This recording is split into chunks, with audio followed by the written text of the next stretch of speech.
Turn the intro. Oh, you know what? I know what happened. I know what happened. Okay. I guess we're starting early tonight. Well, we're doing too. Okay, I know what happened. I did not loop the intro. So when the intro ended, it just, kicked to us. Because I had told it to start, and I had turned the window capture, but there comes the volume. Okay. All right, I figured out. Well, guys, hi. Well, I hope we didn't say anything embarrassing. We had the audio off. Saved by stupidity. Saved by ineptitude once again. Hey, what's our second motto besides Model On? Max's Models, the lowest production values on the internet. Oh, that's hilarious. Anyway, right? We were off on a tangent, so that's where we live, baby. That's our wheelhouse. Yep. So, guys, this is Fran. I think some of you may remember him, and he's going to join us tonight from the Orlando area. Are you in the bunker or the Orlando Highlands, or are you up in the observation tower? I'm at the Sanford Estates. The Sanford Estates, okay. Sanford Estates, yeah. And I'm calling you from the bowels of our submarine in the big lake in Jacksonville. So anyway, hopefully Steve and Ken will be with us shortly. They don't know we've started because we're not supposed to have. And accidents are half the fun. And if I knew what I was doing, I'd be doing it for real. So, well, hold on. Let me eat my little phone holder. Okay. I got so much I want to talk about tonight, but I don't want to get started too early. But let me just put this in here. And just to give you guys, I've got the Phantom here. I've actually got a bunch of pictures, but I got the airplane right here. Here is the Phantom, the Edward 148 scale Phantom. Thus far, I do have the canopies on it now. That was a lot of work. And we're going to be talking about this and about when models get just a little too detailed and overticked. And we will be talking about this at length. Let me see if those guys are... nobody's trying to get in yet. So, hey, Steve. Sorry, Steve, we started accidentally. When they say hit the button, Max, in the great race. Not that button, you idiot. And I haven't even been drinking. Jeez. So, having Sparky on last week was great. He was a great guest, and I'm sure we're going to have him back. And he's got that gigantic. If nothing else, we'll have him back when he gets his big shed made, so he can show it off. Oh, yeah, that'd be a good idea. And Steve and I forget if you asked. We were talking about Dan Monroe's video today. That was right at my wheelhouse. I saw that 22-inch. C-57D from the movie go up for sale a few months back on one of the big auction houses. I forget if it was sold for like $8,000 or $12,000. I forget. I'm not sure what it sold for, but I was like, that was actually something I could have like afforded to get. I mean, like if I'd sold a kidney. Right. But I was like, yeah, and then what am I going to do with it? And spend a week going ooh ah, and then the newness wears off, and you still don't have your kidney. I've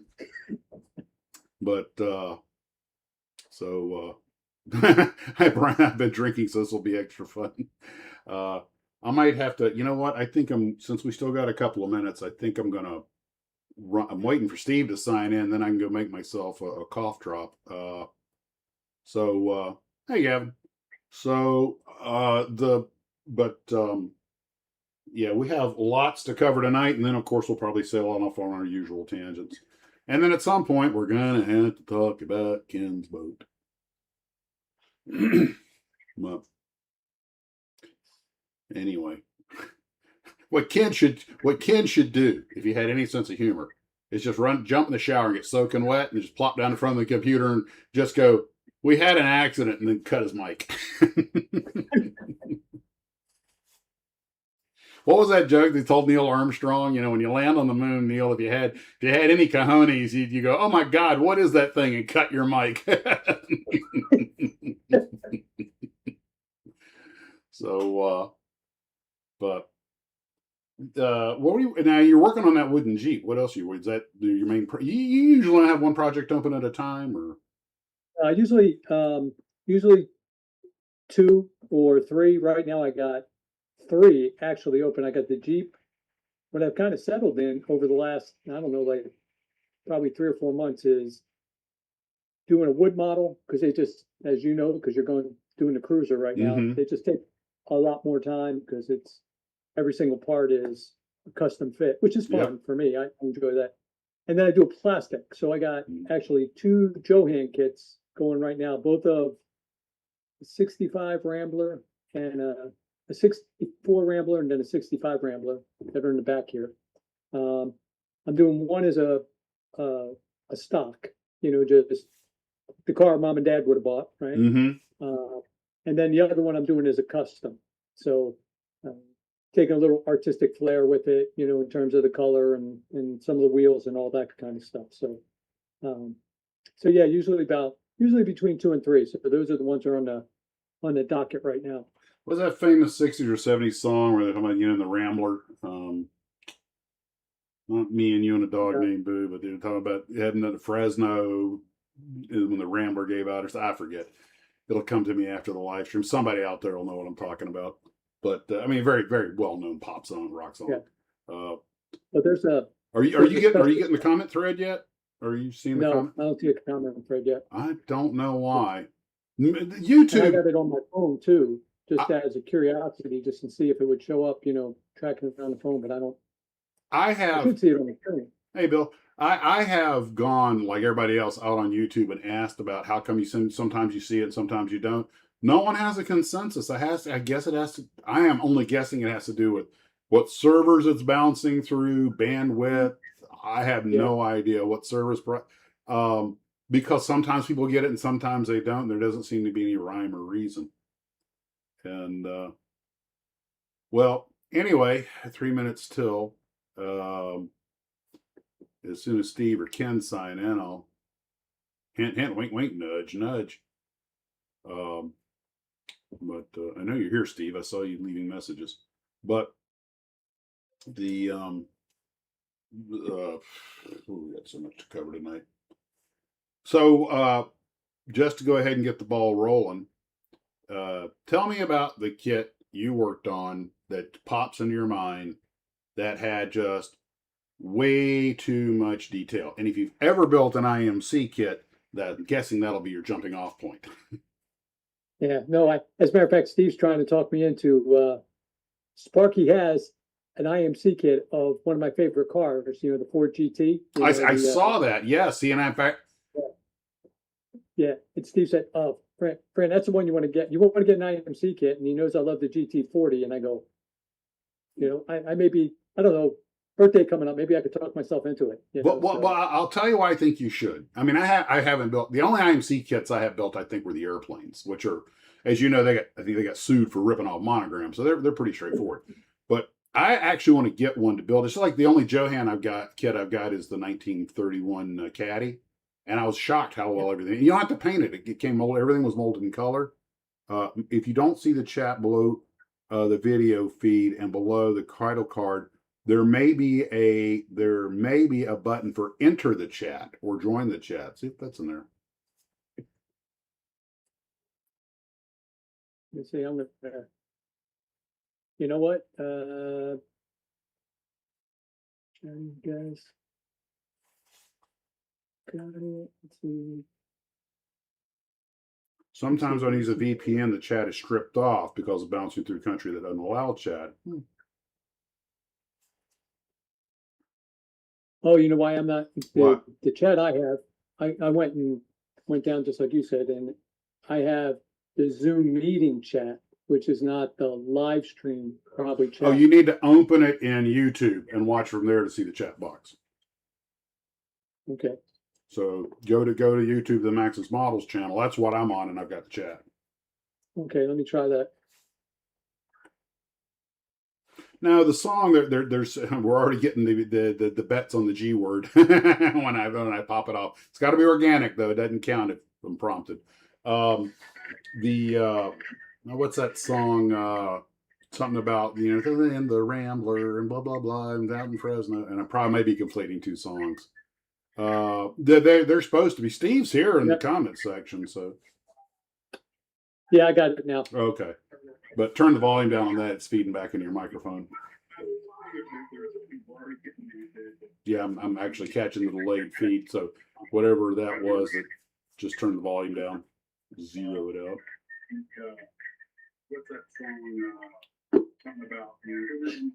Can you turn the volume down on whatever, something's looping back, your volume's looping back. They're supposed to be Steve. There, that got rid of it. Yep. No, it didn't. Ah, here's Steve.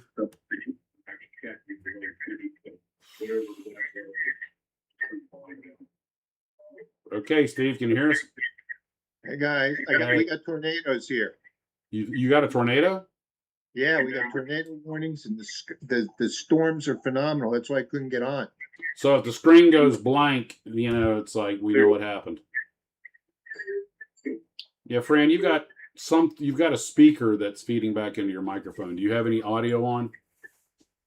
Oh, Ken showed up too. I don't have any audio on. Let me just go back. You know what? I'll just go back to. Any one of them will work. I mean, oh, you know what? Probably. Yeah, I mean.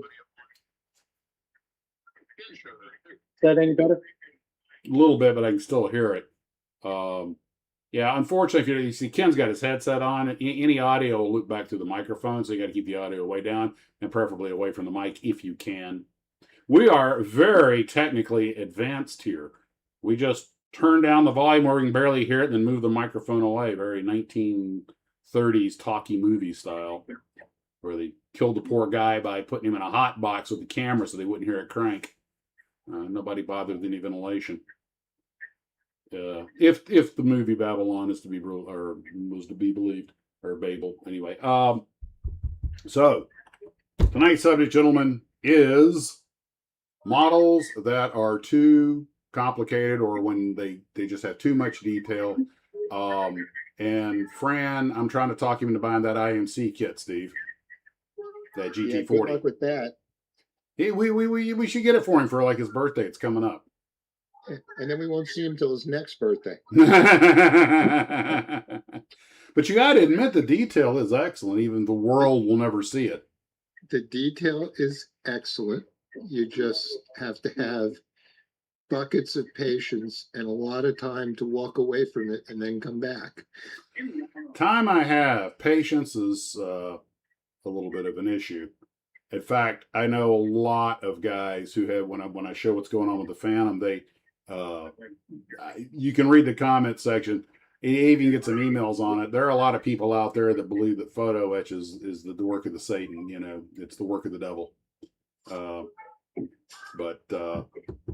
So. Here we go. Stuart Gregory says we need a 7-year-old as a text expert. Yeah, text.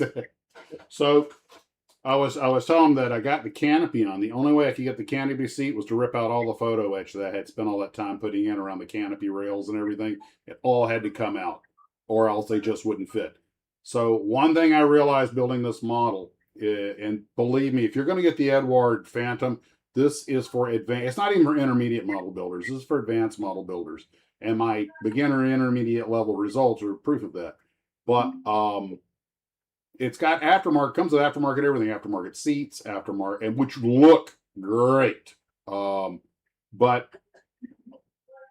I had to cut all of these things off of all the landing gear doors and everything and getting them flush.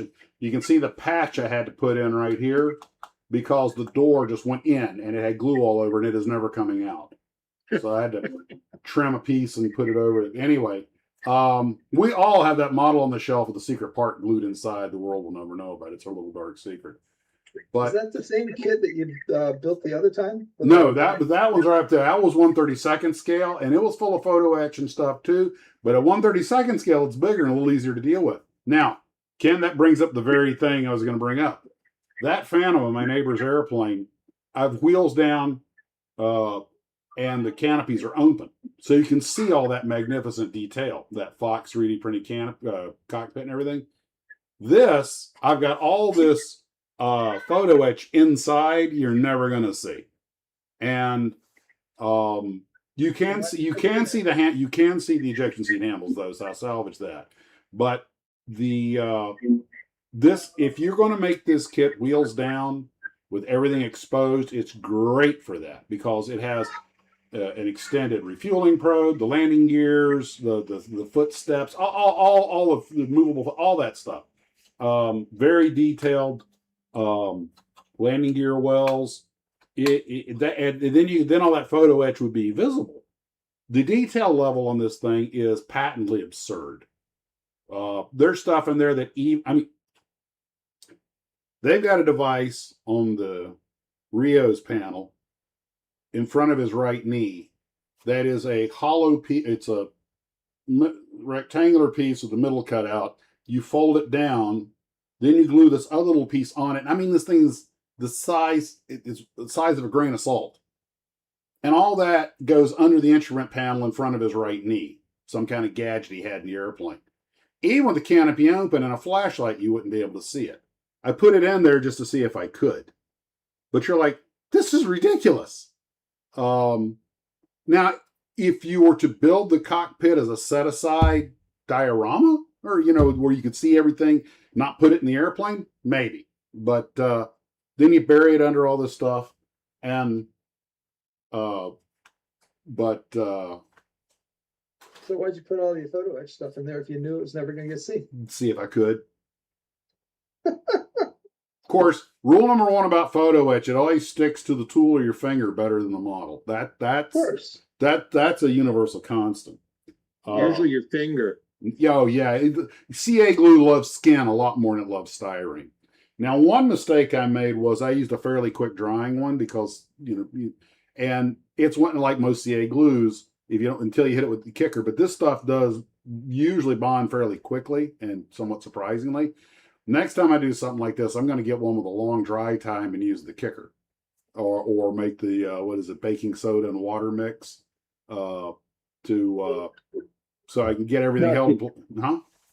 No, use the accelerator. The accelerator, yeah. I think it's Trey calls it the kicker. But that stuff right there. That's it. Yeah, the InstaSet. I've used it almost exclusively. It works like a dream. And the thing I've learned to do is I don't squirt it on because that's too much. I actually unscrew it, take it out, and just let a little drop get on there.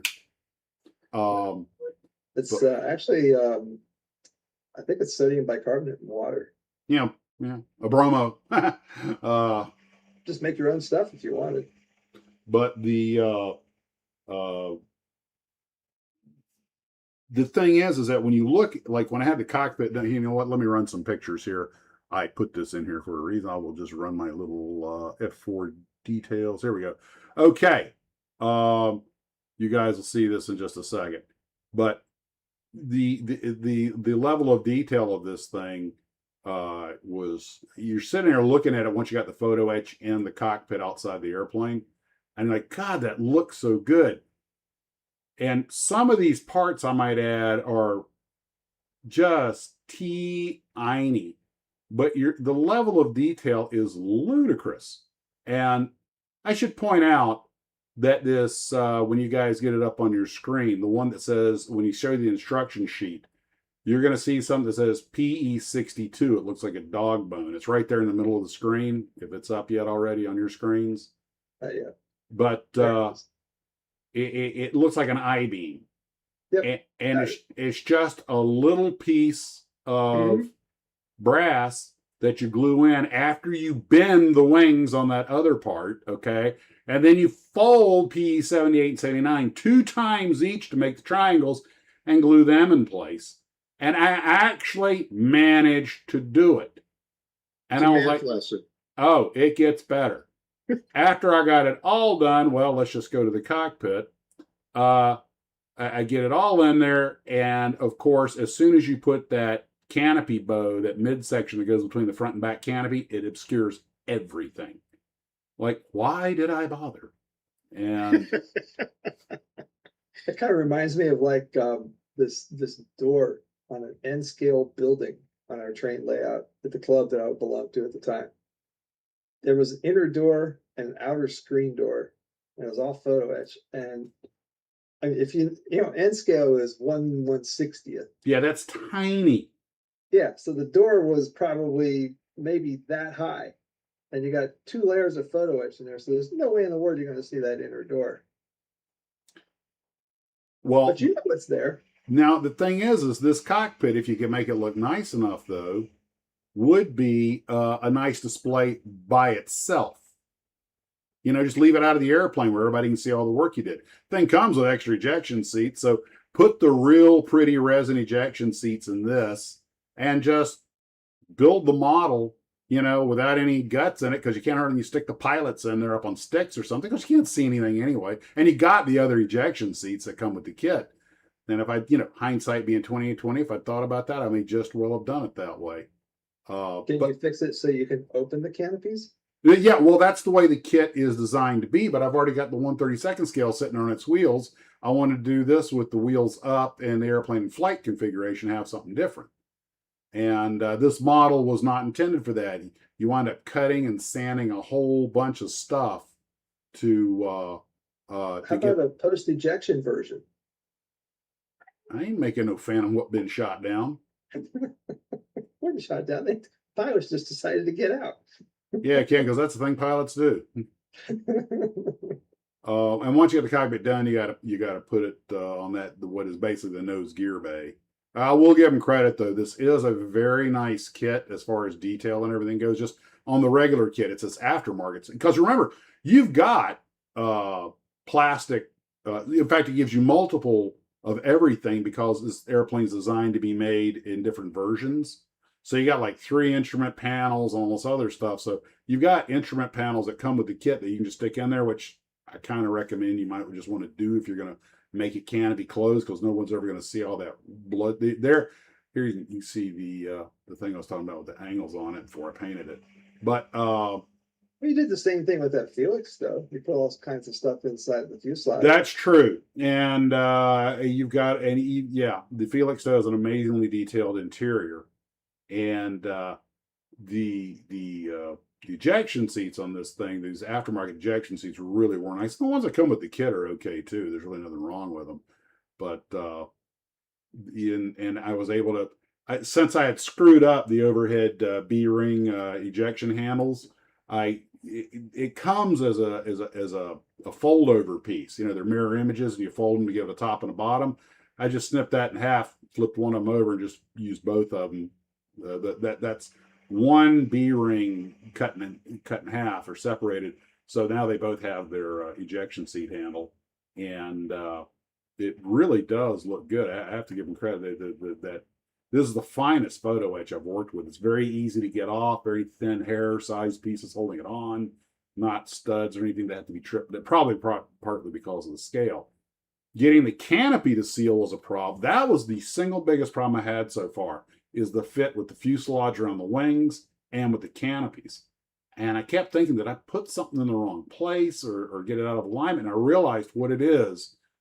That black framing bow between the front and rear canopy that's got the little piece of tape on right in front of the tape. That is part of the aircraft frame. But they have a plastic framing member that goes under it. Okay? When you put that plastic framing member in there, you really got to sand it down because it wants to make it ride a little high. Doesn't quite want to seal up right. And then the photo etch has a face piece that goes over it. Well, guess what? I had to rip the face piece out to get the canopy to fit, because it's really intended to be used if you're going to show it canopy open. That's what most of the photo etch in the cockpit was for, all around the rims and everything.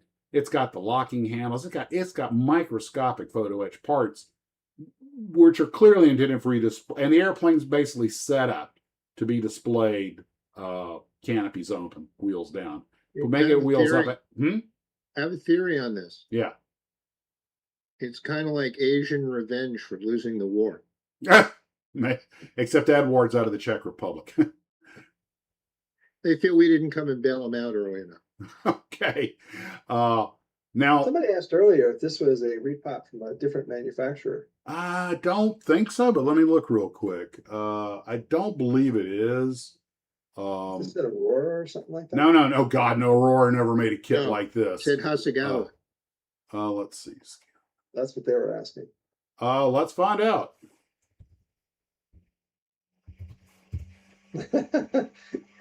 Adding photo etch to two 1/1700th Tamaya Gato class subs. That was fun, but it looks good. I'll bet that was a whole lot of fun. Okay, that's good evening, Danang. This is good morning, Danang. Good evening one is the Air Force one. Is this the Robin Williams collection? Well, I know they're made by Academy that makes it for them, I believe. And this does show that it is an Academy kit. Yeah, B. Pagan said it's Academy. Yeah, okay. So I guess it was originally an Academy kit. I don't know if Edward added anything to it or not, but it's definitely that actually explains the fit issues because I've built some Academy kits and some of them are really good, like the little 1/72 scale Stuka. Some of them are a challenge. What I did here was I actually put what's supposed to be the aft wall of the landing gear bay in the middle. So when I put the landing gear doors in, they'd have something to rest on, and it sort of worked. Getting the doors even and everything was a real challenge, and they actually don't look so great. But I figure hanging them KLS and C says no sound. Got the audio. I'm sure you guys hear me. We can hear you. Yeah. I mean, I don't Okay, know. it's on Let me his check end the then. Let me check the website. Yeah, maybe go out of YouTube and come back in again. I know I've had that issue in the past. They And then I actually pick up the don't sound look when I so come great. back in. I'm getting volume on you. Yeah, maybe bail out and bail back in. But Yeah, you got sound on the website. yeah, I got sound. So 20 it's seconds ago. But definitely a lot of fit issues, which does not shock me out of an Academy kit.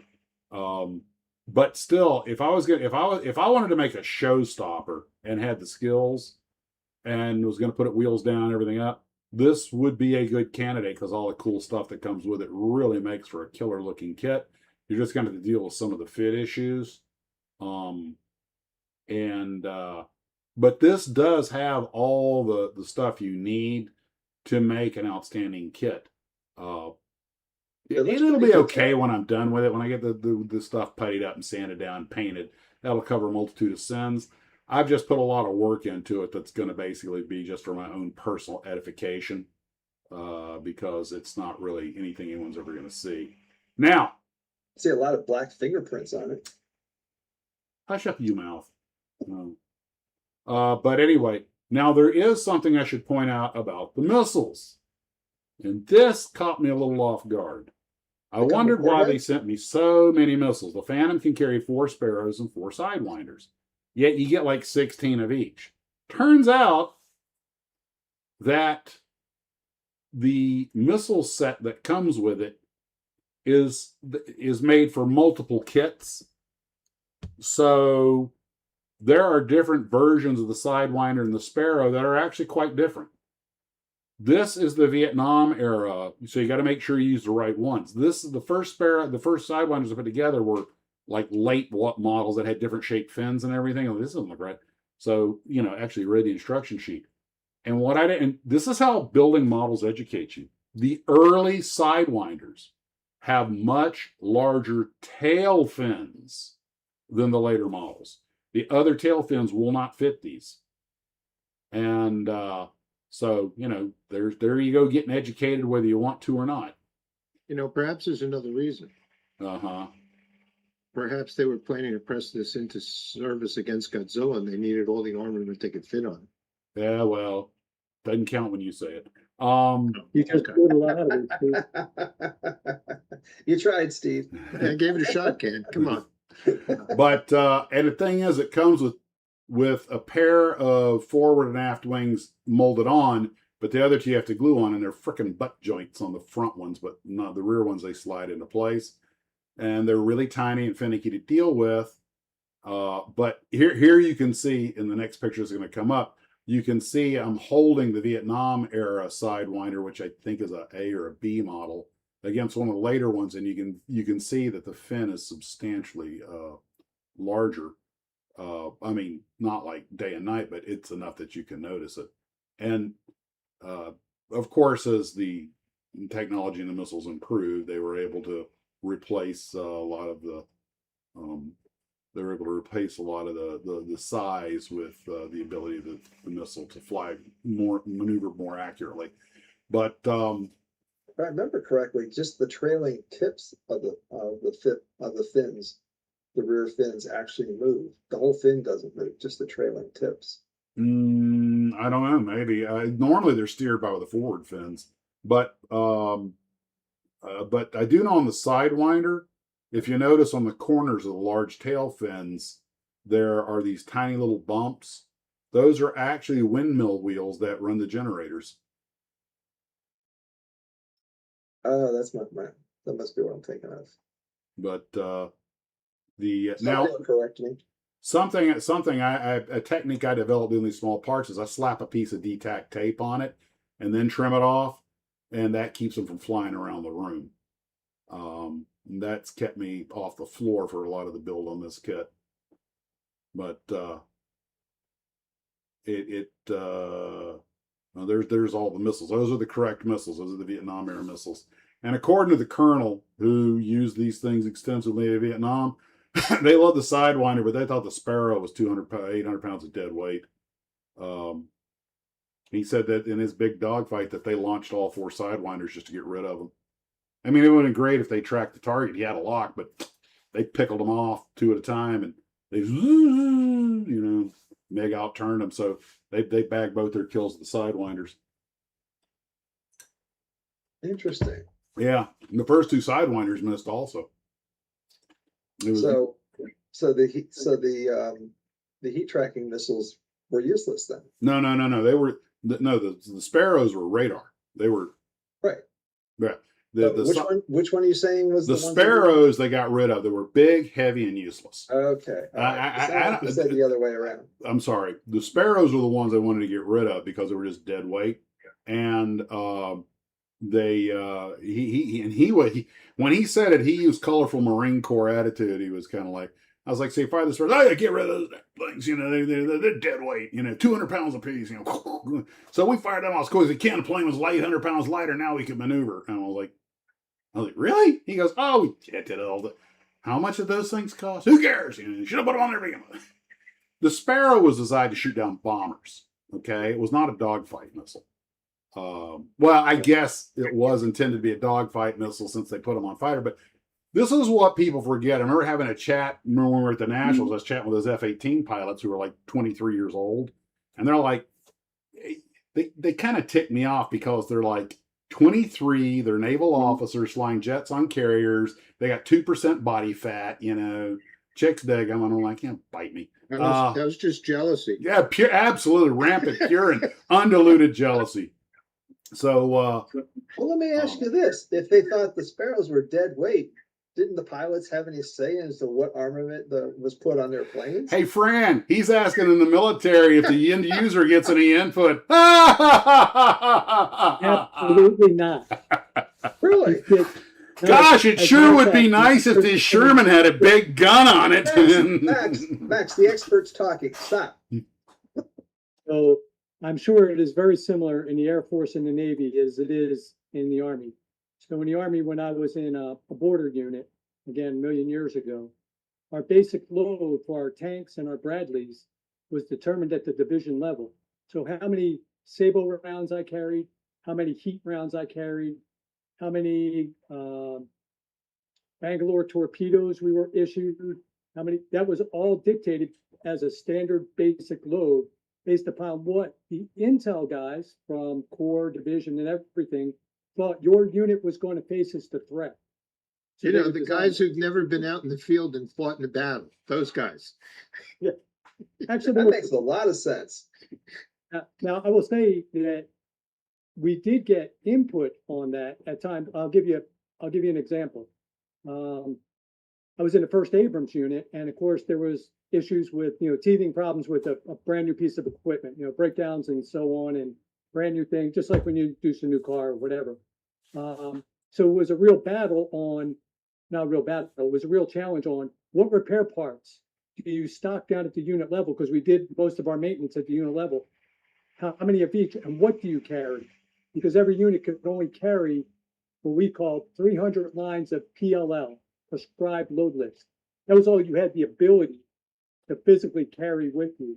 But those 300 lines had to be spread across 8 or 10 different vehicle types, everything from a Jeep all the way up to an Abrams tank to a Bradley, whatever. A Gamma Goat.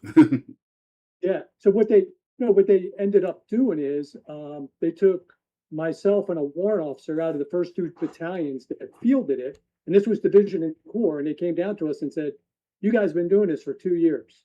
You know what breaks. You know what we need to carry," and they allowed us to script out of the 300 lines. They allowed us to script like 250 of them, and then that became the divisional standard on what repair parts you carried for a mechanized battalion. So they do get input, but that's where your basic load is determined. You don't really get to do that at the tactical unit level, if that makes sense.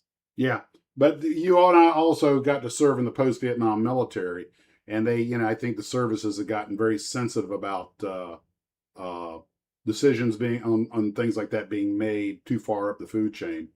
But Steve, Ken, to get straight to your question, one of these young naval officers going, I don't understand why they used to make jets that went Mach 2.5, and I explained to him, well, you got to understand, this was in the days before air defense missilery was very effective. Your real effective fleet defense was getting a jet out there and intercept the enemy as far away as you can before you can fire a standoff weapon. So speed was life. You needed an airplane that could get, as out there as fast as possible with enough radar to shoot, because everybody was thinking it's going to be a Soviet bomber. It's going to be a Bear or something like that. Okay. And if the picket plane picks him up 200 miles out, you want the combat air patrol to be skedaddling out there. You don't want that guy. Remember, even Top Gun, if they get within 80 miles, launch the Alert 5 aircraft. You don't want him anywhere near the boat, and or the fleet for that matter. And the idea was this Sparrow missile is a beam riding missile. They're going to get into position in a Mach 2 airplane, turn around, slow up, turn around, get up behind him, fire this thing off 5-6 miles away, well outside of his defensive armament range. They're going to pop off a pair of them, and a big lumbering bomber is going to have a radar cross section the size of a barn door and completely unable to maneuver. I honestly don't really think the Sparrow is going to be used in the twisting, turning dogfight, because the doctrine of that day, as Robin Olds loved to put it, because they said, who were they? They were people promoted beyond their abilities, because they said the day of the dogfight is dead, missiles will decide everything. And had they stayed to doctrine, that might have actually unfolded. But then we wind up in these brush wars. And all of a sudden, rules of engagement, ROE. I'm sorry, but you can't shoot at anything you haven't visually identified. Well, there goes the beyond visual range aspect of our missile. So now I get close enough to determine it's a MiG, so I'm already too close. He has a gun, I don't. Okay. So I fire this big 200-pound missile at him, which moves like a scared cat. I mean, those things hit like Mach 3.5 quick. And the MiG just goes, hey, you know what? If he sees the smoke in the air, he's like, hey, I'm going to make a hard turn. You think a 200-pound foam pole can hang that kind of turn? And it's just, that's not, now the Sidewinder can. But, and he doesn't have to ditch the missile. He's got to ditch the lock. If he can if he can break the lock. And the colonel was telling me about how, and it gets complicated. That guy in the back seat's the busiest guy on the plane. The guy in the front seat's just driving, pulling the trigger. But, and it's a real team effort.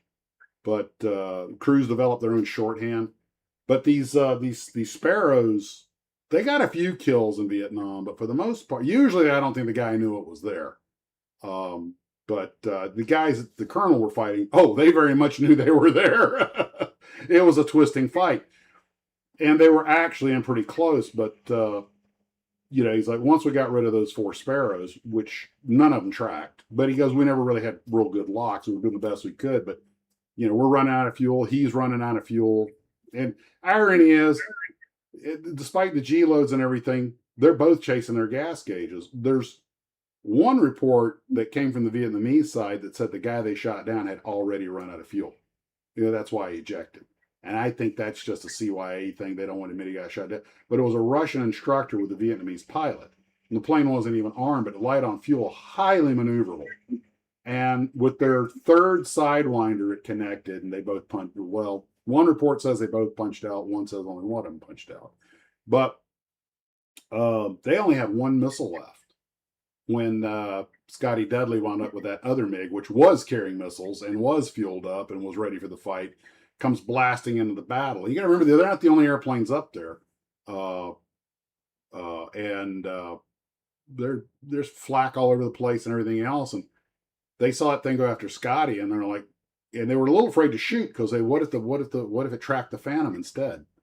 And but they were like, look, this guy's about to go up Scotty's tailpipe. It's shooter, So they fired one off, and it blew up behind the airplane and damaged it. And it started trailing smoke. The colonel's convinced that the airplane made it back to base because it was still flying under control when but it made him break off. Then him and Scotty Dudley, they both go feet wet, and ironically, they both ran out of gas. Both Phantoms were lost, but all the crews were recovered because they got feet. Because we ejected because we ran out of gas. Well, they got hit by a missile on the way back, so they were on fire and they were losing fuel, and they just barely got feet wet and ejected and got picked up by the helicopter. They thought Scotty had made it back to the carrier, but about 50 miles down the road, he couldn't find the tanker and he flamed out. So, and one Phantom got pretty badly damaged trying to back him up. He was on his way in to give him some help, and he got hit by something and had to limp home. So 2 Phantoms are lost, and another one seriously damaged. For 1 MiG shot down confirmed, and 1 MiG damaged, possibly lost. And the Navy was not happy about that result, especially this late in the war, because they'd been to Top Gun, which wasn't called Top Gun back then, but it's the only reason they did as well as they did, because this pilot, Bear Lassiter, really knew how to dogfight. And even one of those live, eat, breathe dogfighting type fighter pilots. But he said when he explained to the admiral that, he goes, why did you guys, what happened? Where were you? And his defense, their defense was, where was the tanker? And they're like, what do you mean? We get to our tanker point, the tanker's not there. He's 50 miles away. We spend a half an hour looking for him. Now we're late to rendezvous to cover the A7s. So we have to go in full burner, So that wasted a bunch of gas. We had to punch off our tank. And he's like, now we get in a dogfight. We come back. Nobody can find the tanker. So the monkey was off their back for that. But Hey, Matt. Yeah. I'm going to play Steve for a second, since I'm a designated hitter. How about we divert from pilots and prop wash and back to back to models and what you started with the subject. Two detailed models. I saw overly detailed models. Yeah. Well, I saw one comment in the chat screen, which I thought was a pretty one. Says, when is there too much detail? When it's not fun. That's actually a pretty good standard. And I think Fran just got elevated to full-time participant.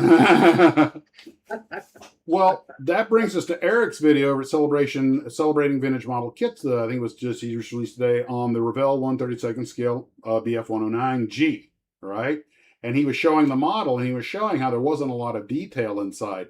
And since I was working on this at the time and cussing up a blue storm with it, I was like, oh yeah, that's exactly the amount of detail that you need. Because when you build that model and stick that pilot in there, you're not going to be able to see any of it. So that's all you need to create the illusion of internal components. And don't get me wrong, if you're going to pose the model canopy on with no pilot, I can see getting all it, because now you can see all that beautiful work. We see them at the conventions all the time, But first off, I think that works a lot better in 132nd scale. Because in 148 scale, and I've got some 172nd scale kits here with photo etch from MPM, and I'm starting to kind of cop the attitude of, if you're not going to see it, I'm not going to waste my time with it. Yeah, but you make an important point. It depends on the scale. This is true. 132nd scale, the stuff works pretty nice. And that big one, that Caterham I've got, was that 112 scale or something? That looks great on that. Guys, I'm going to bug out for a few minutes while I eat.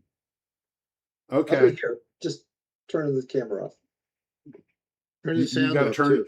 Yeah, kill the sound. We don't want to hear you masticating.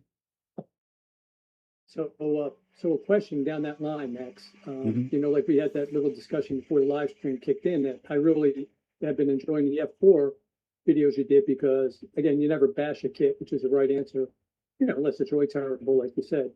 But it shows if you wanted to build a, you know, if you really want to detail this, or if you're going to compete in an IPMS show, this is the kit to get. Yeah, Right. yeah. And so now, how many times do we look at a kit? I can't say that I ever did. Look at a kit before I bought it and say, this is my intent with this kit. I'm buying this kit because I just want a weekend build. I'm going to just, so I don't really care that I know this is going to be, you know, whatever, I'm going to knock it out. Or do I go out and look at a kit and go, I have every intention of competing in the IPMS show in 6 months. And now I'm going to research kits and say, this is the one I'm going to get, because while it'll be more complicated, more detailed, there'll be less I need to do to detail it to compete at that level. I won't say that I necessarily do that, but I'd wonder if Blue Troopers really think about that, or I'll be the first one to admit, I'm taken in by box art, right? Like, you know, we never grew out of that as a kid, at least I didn't. If it's got really cool box art, or it's a vintage kit, I'm buying it, whatever it is, Mhm. that's what I'll deal with. So, Well, I'll it's tell you, food for thought. if I had just, knowing what I know now, if I had just opened this box, I can tell you what I think I would do. Now, that's a funny thing. There's an argument made, always buy 2 kits. Build one to learn about the kit, so that when you build the other one, you know what you want to do with it. Which obviously is not something we can always afford to do, but it's a thought. Now, by the way, Steve, I ordered 2 of those rock. The Jupiters. Yeah, the Jupiters. For those who don't know, is it Stevens that's getting rid of them? Yeah. Yeah. But before I go any further, why don't you tell everybody what's going on with that? Well, Stevens International, which was a Huge distributor in the hobby industry since the late 40s, they've decided to get out of the business. And they had a very large hobby store in New Jersey, which their offices were behind, and they've had several months of raised reduction in prices to get rid of the inventory. So they had a bunch of the repops of the Jupiter C. Now, this is Which the was one with the gantry. Yeah, which was the old Revell kit. So they had them for as cheap as $10 in the store. So the remaining stock has just started to show up on eBay for like $13. And it's about $6 to ship it. So for $20, you get a really nice kit. My bill was just, I think, just under $35 for 2 of them with shipping and tax and everything. They do charge tax now on eBay. So I've wanted that kit forever. Pretty good. You know. It's a pretty good buy. So if any of you are interested in that kit, go on eBay. It's up on there. The reason I wanted to get 2 of them, since they're so cheap, is what I was just talking about, which is the thing I was going to segue into, is that if you can afford 2, build one, make your mistakes, and then the second one comes out real good. If I was handed this kit today, or had just opened the box, knowing what I know now, I would build the photo etch cockpit and everything with all the details as a side display.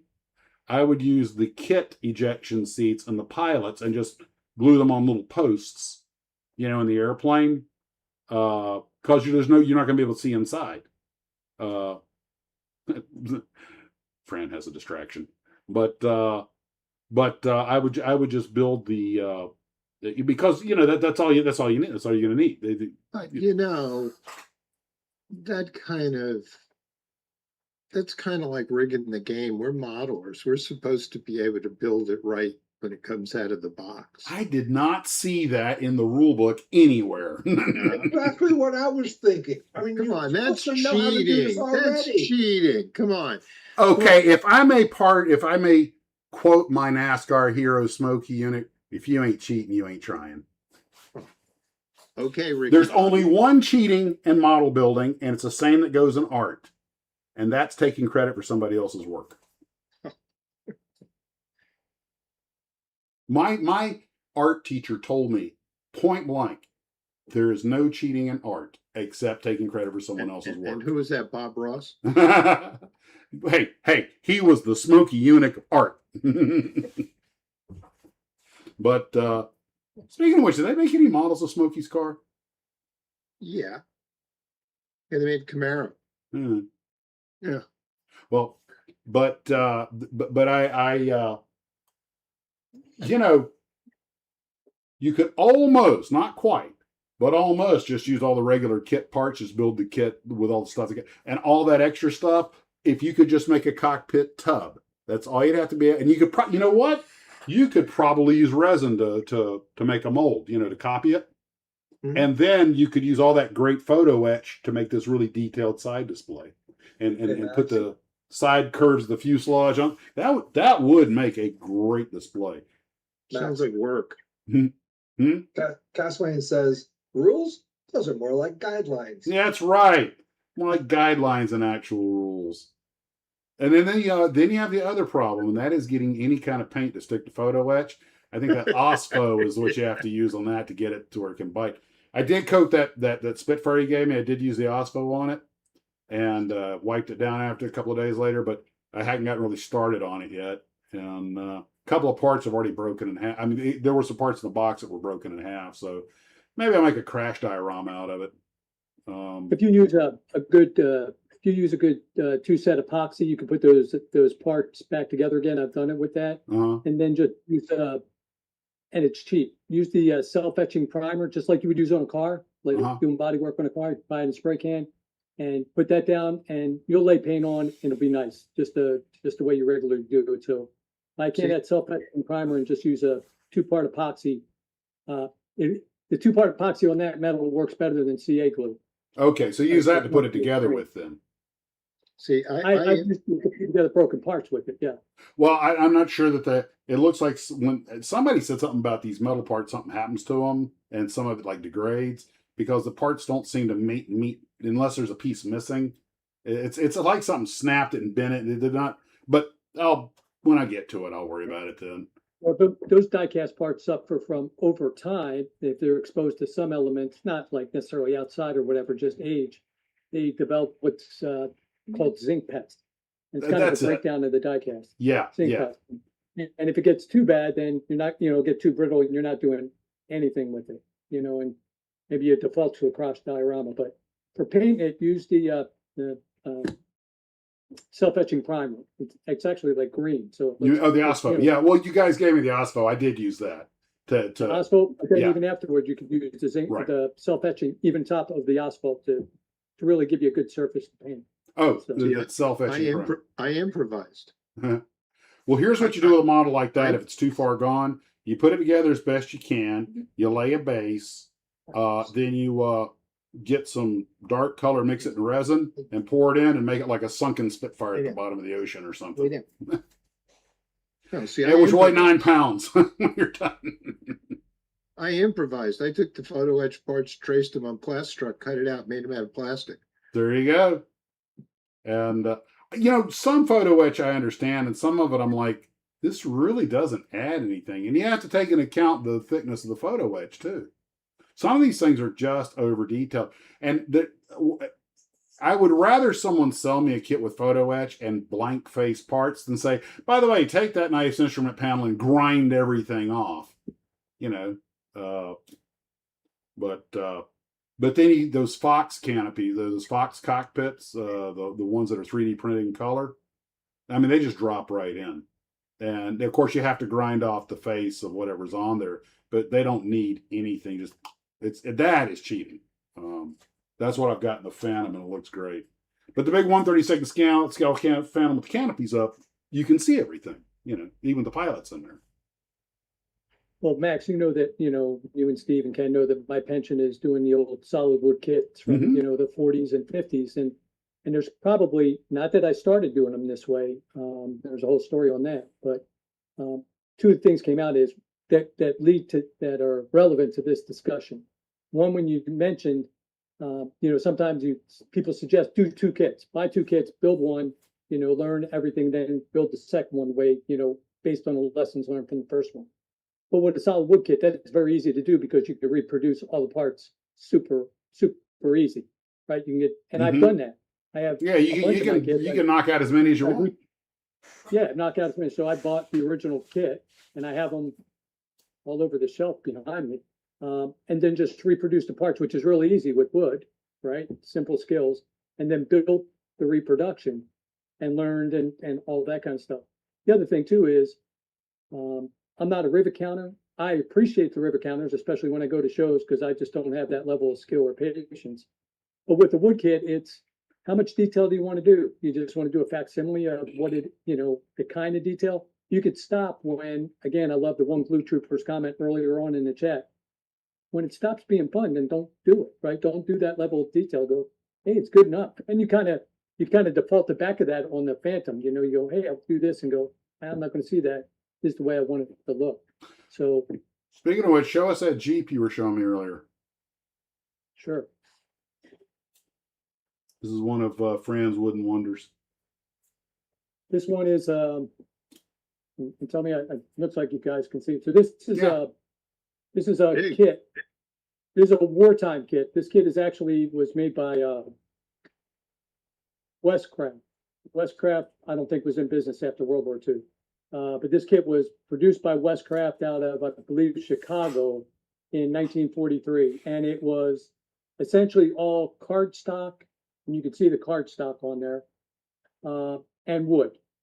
Now, the only thing I did, and it goes to the discussion topic you did tonight, what level of detail you want. Well, the steering wheel that came with this was just a piece of cardboard that was way out of scale and just quite honestly, looked like ugly. So I went and 3D printed a steering wheel, to match my actual GPW. So, and then, you could add, do I want the handles on the side? Yeah, I got those. I could put them on, or whatever, whatever level of detail. Could I added more on this? Yeah. But then I looked and I go, it stops being fun. I want to paint it, I want to decal it, and I want to put it up on the shelf and enjoy it. But I like doing the, and you've heard me talk about this before. I pulled down some of the kits I got. I'm with all my kits and some of the built ones. I really enjoyed that when I first did my first wood kit, which was a Sherman tank. I wanted to do it as though I was 12 years old in 1943 and try to build it the same way and not use anything. And that was actually a really fun drill. And what I kind of learned, especially after doing a bunch of these, is over time, not that we're an untalented generation.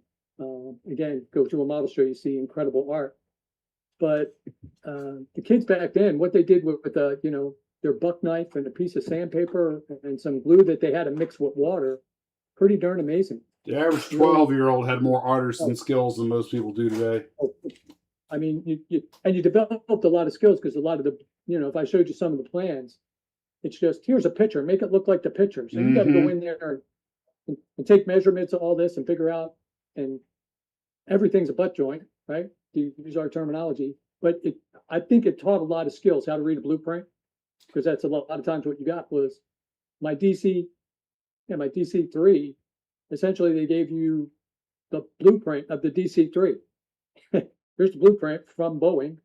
I got it hanging in my garage right now just because it looks cool, and said, make the plane look like that.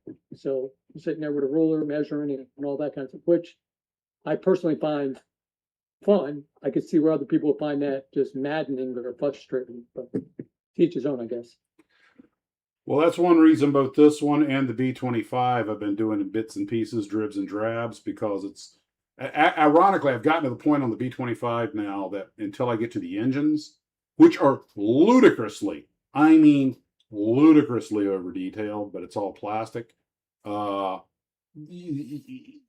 B-25 engines were clearly designed with the intent somebody wanted to make like a maintenance diorama, because they've got every push rod and everything else that you got to be glued in there.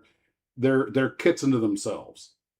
Now that I've got the fuselage basically done, I just got to build the tail for it and get things masked off, and that'll be ready pretty much to set aside until I get the engines built, because the engines are going to be a long build. The wings and landing gear and stuff go together pretty quick. So once I get past it, and I've got and it says you got to put 30 grams or something like that of weight in the nose. And it's like 8 ounces, 8 or 9 ounces. And I realized I don't have enough lead stick-on weights. I got to go buy more to get that, so or else it'll be a tail sitter. Of course, the other option is to put it on the wall instead of trying to find a place on the table. Because I've been measuring around, and at the moment, there's only one place I've got that's even close to have in the shed that's even close to have enough room for it, and they've got a 1/32 scale B17 out there somewhere for the guy who wants an excuse to build a hangar. But the one thing I will say about the Hong Kong models B25 is that although it does have a lot of detail, it is not in places you want. There are a few things like, I don't think you'll be able to see this. And some of the detail up in the bomb bay, I'm like, you're never going to see this. Like, you're never going to see this if you put the bombs in it. But if you leave the bombs out, like somebody might do on a diorama of some sort, then you might be able to see that piping and stuff. So that kit borders on over detailed, but I would say it's not actually over detailed because you can see a lot of the work. So Max, what do you think? What's your maybe opinion or thought? It seems like there's a lot more larger scale models offered now than when we were kids. There's a lot more, like Absolutely. You said, 1/32 bombers, and I mean, when I was a kid, it was like pretty much 1/35th, 1/24th for cars. But now you see a lot more. Andy's Hobby Headquarters coming out with a lot of 1/16 stuff, which is beautiful, of armor vehicles and all that. Is that I like them because it's easier on the eyes, right? Building it, a larger scale kit. But I wonder if they have the ability to, is it not that expensive to pop a mold in 1/32? No, like quite the contrary, I should think. But now what I would state is my opinion. It's not, it's just my shotgun read on it. I think one of the reasons I've gone with larger scale is simply that so much stuff has been done in so many scales, it's what's left to create a new market. Also, let's be honest, most model builders today are probably over 40. Gavin and the younger model builders are almost more the exception than the rule, regrettably. And then the industry's still alive. We all lament, there's still young people that are interested in it, but guys like you and me, we have the disposable income. And the whole thing about things being bigger to work and easier to work with, I'm sure that factors in there as well. But more importantly, it's just we've built everything in 172 and 135 and 140. Here's a new challenge. And most of us have no idea where we're going to put the thing when we're done. That's the same reason I think that a lot of the newer kits have such an excessive amount of detail, is they're trying to create a new challenge. And the holiday build, the guy who wants to knock a kit out 3 or 4 days or on a weekend or something is probably going to go, for the S kit or something, or something like, the older, more straight, for lack of a better way to phrase, more straightforward. But the serious hardcore builder wants that new challenge. And the big scales are something that a lot of people like them just for how impressive they are. And they are impressive. I saw 1/32 scale B17 at JaxCon, and, just its size and majesty. Although I have to admit, when you start, and this from the Felix stove, you start getting these big kits, you start running into new problems like sagging wings. That's just too much weight out there.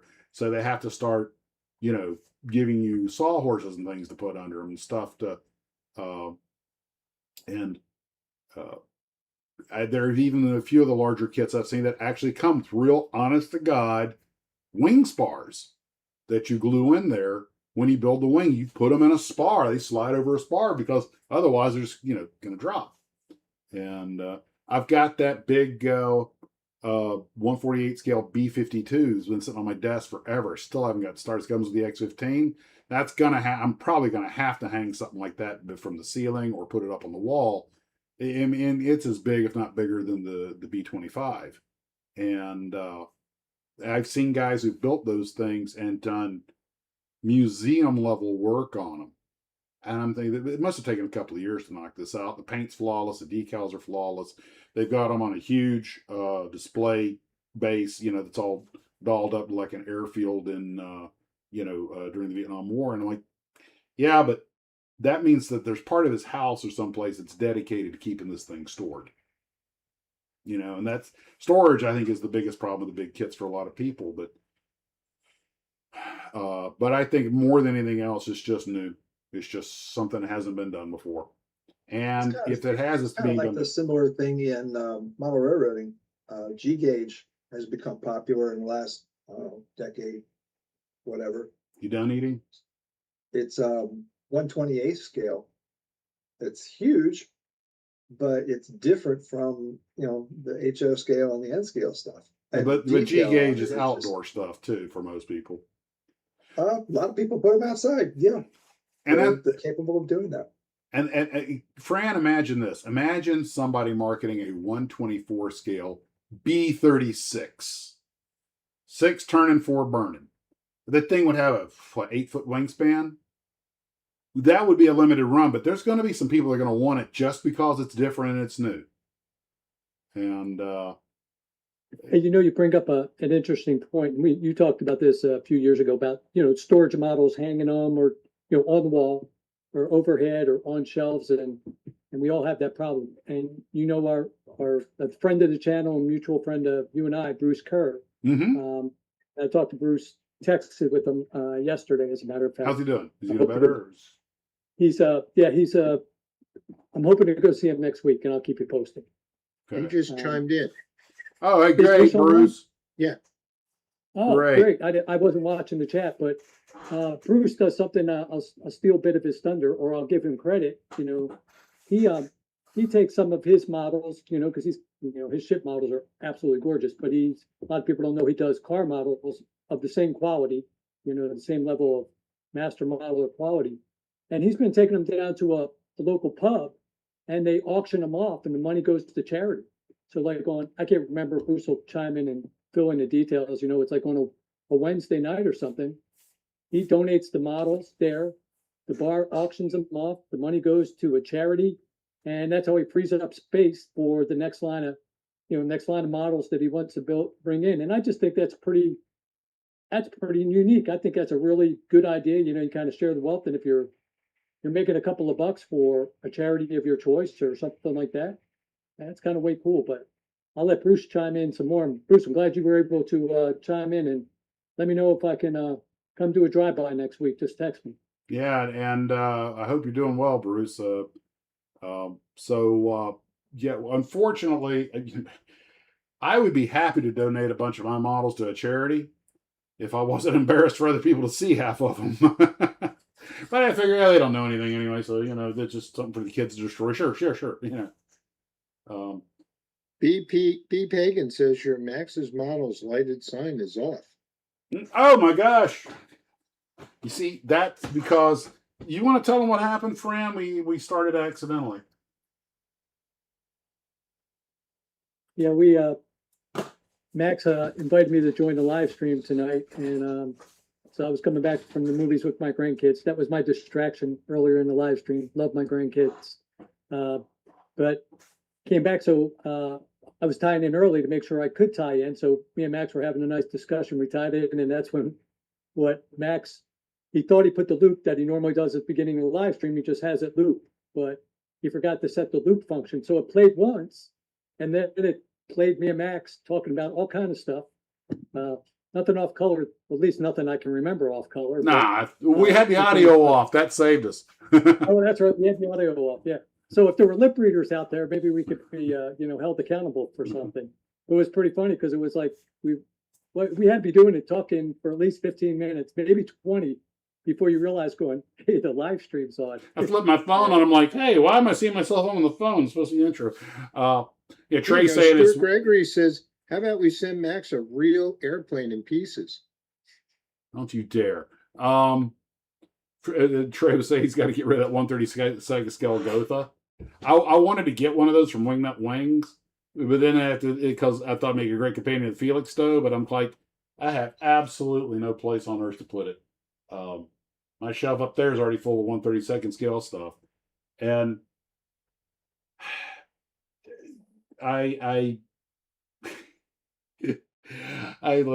bought 2 models today. Don't tell anybody, because that's what I need is more models. But but I got Let's hope Monica's not watching. no. So Max, you ran out of room. Does that mean you're going to start a new hobby? No, it means I'm gonna buy a new house. You already did that once. Yeah, well, it worked.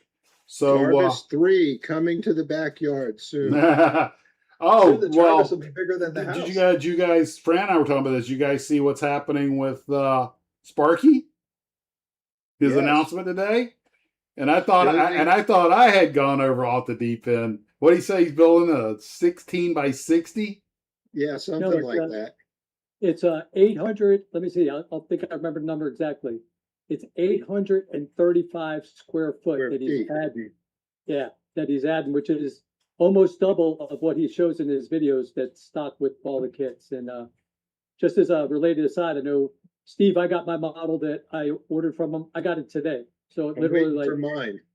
oh, he's really good with the USPS tracking. For those of you who don't know Sparky, you can look at his website. It was a great live stream with Steve and Max last week.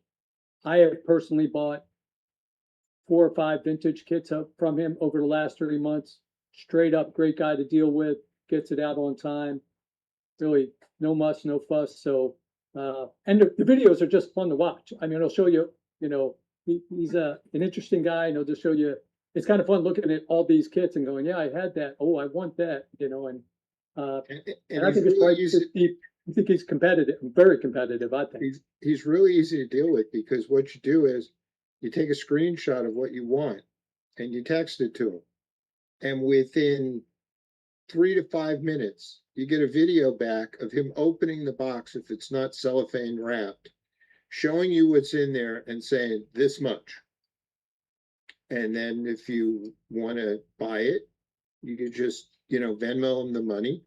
And then about 10, 15 minutes later, you get a picture back of the box with your label on it, and it goes out the door. Mm-hmm. I mean, he's very efficient, and he gets some really cool stuff, let me tell you. Well, one of the other things I was going to talk about was we were talking about overly complex kits. Now, I recently built that little S kit that came in a bag of the A4. Of course, I had to scrap together some decals out of scratch. But I just made up my own airplane. But this was my therapy because it's the polar opposite of this F4. The airplane, only has about 30 parts to it. You literally just glue the cockpit and the pilot, paint them up and glue them in. I mean, there's no interior detail, which is fine because you wouldn't be able to see it anyway. And it makes this nice, nifty little, model airplane that was fun to build. I had some gaps in it. It's still a 1958 mold, but I dug some bullpup missiles out of my stores, my leftover junker box. But I'm like, this is model building as therapy, not model building that causes you to need therapy. Well, a lot of the old kids from the 50s are like that. I love them. I love them. They have 10, 12, 15 pieces tops, and you put them together and they look good and you're done. Mm-hmm. And painting them is the big art form there, and some of them, the shapes aren't quite right. I will say one thing: most new kits, they've got the shapes really down to a science. Fran, are you still there? Oh, okay. Oh, there you go. Went to get something. Wait, because I loved your comment right there about the S kit you just did. And you remember the last time we were together, whatever, a couple months ago, you gave me that kit. Uh-huh. And I went and that was like the kind of perfect therapy kit, because this is it, built and all that kind of stuff. And a little Airfix kit. And I hadn't done an Airfix kit in probably 40 years, and a little 1/72nd kit. And it was just a lot of fun because I knocked it out wasn't in a rush, didn't care about a whole lot of extra detail, had fun doing the paint because I didn't have decals. I rustled up some small roundels, but all the other paint I had to do by hand, which was fun. But it was a really neat break from, like, a wood model will take me weeks, Mm-hmm. to do right, weeks. And this was 2 or 3 days, looks really cool up on the shelf, takes good photos and all that kind of stuff. So it's I like what you said about that. It's kind of quick therapy, for lack of a better term, or Mm-hmm. just kind of break out of your genre to do something a little bit different. So I have you to thank for that.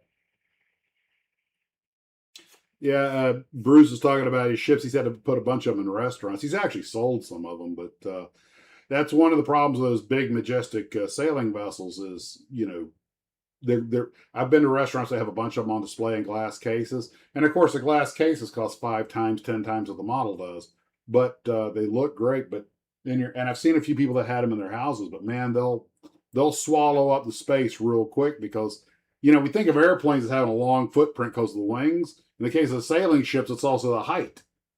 But I remember as a kid building a couple of those Revell sailing ships with all the rigging and everything, Mhm. the masts. And it was like Catholic school punishment. got one right there. And oh, by the way, speaking of, and I knew it was a dumb thing when I did it. When I bought that gigantic C-57D over at Ian's that came out of that estate sale, and I knew, and I had no place to put it, and wound up adding all the stuff to it. And God, that thing took on a life of its own. And sadly, Trek Modeler, who sadly passed away recently, a lot too long ago, but he did his, and it was flawless. And I wanted to do one like that, but I finally realized what he had done that I hadn't done was he had the same problem I did. He had actually gotten in there with like a planer and scraped down the plastic where the ridges were at between the pizza pie parts.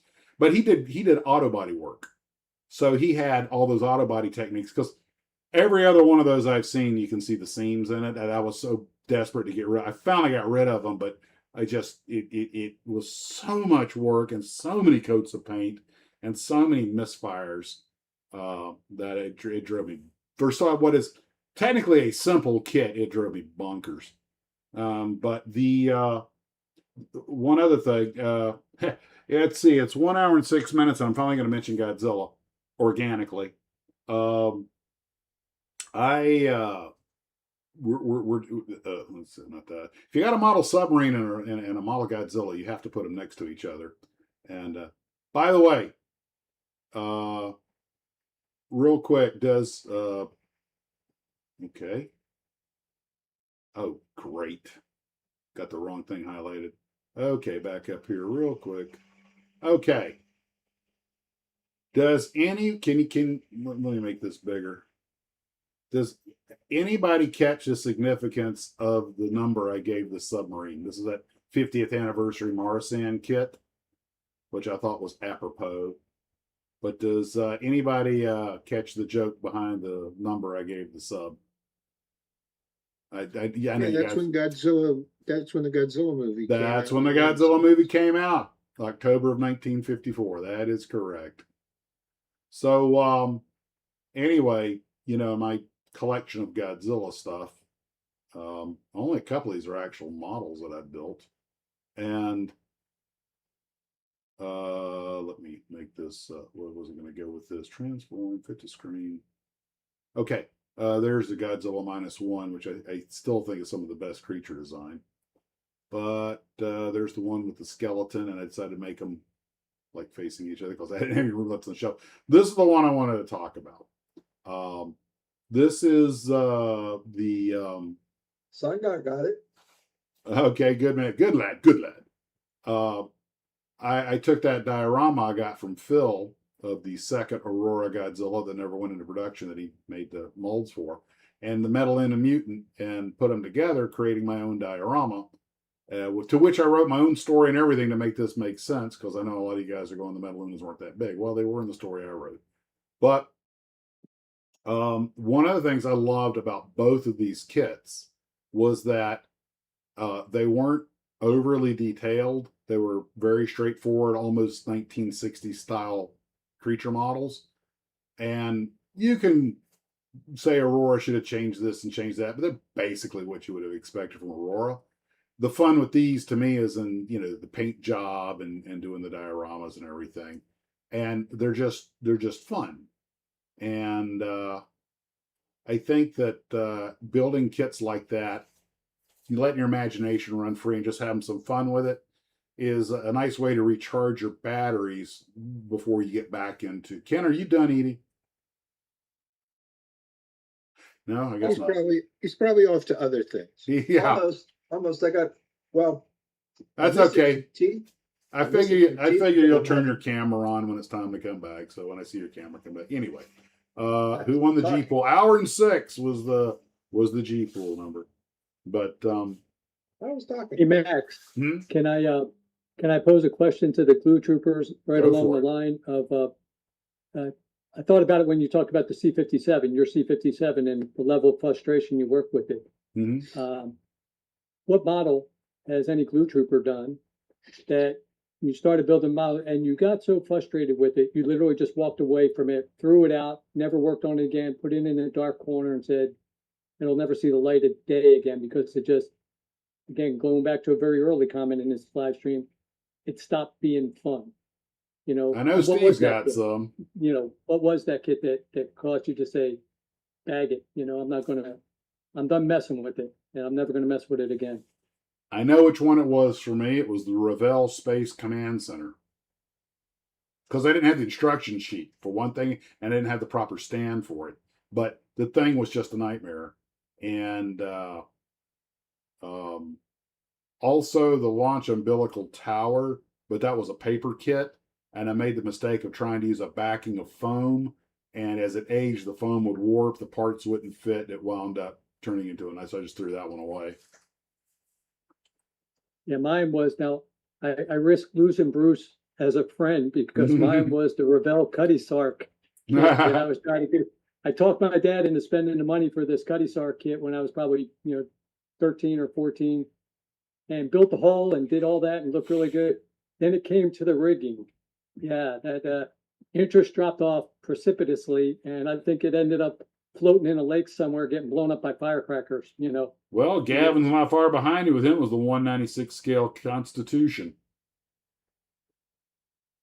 Sailing ships are, I mean, the only one I've built as an adult is the one that's right over my head, and it was a challenge. I mean, and I'm talking about the rigging. That was actually the easier part, which Bruce loves the rigging on those things. You can drive yourself bonkers. Rig 4 Douglas World Cruisers in 1/72 scale. That'll have you drooling in your butter. But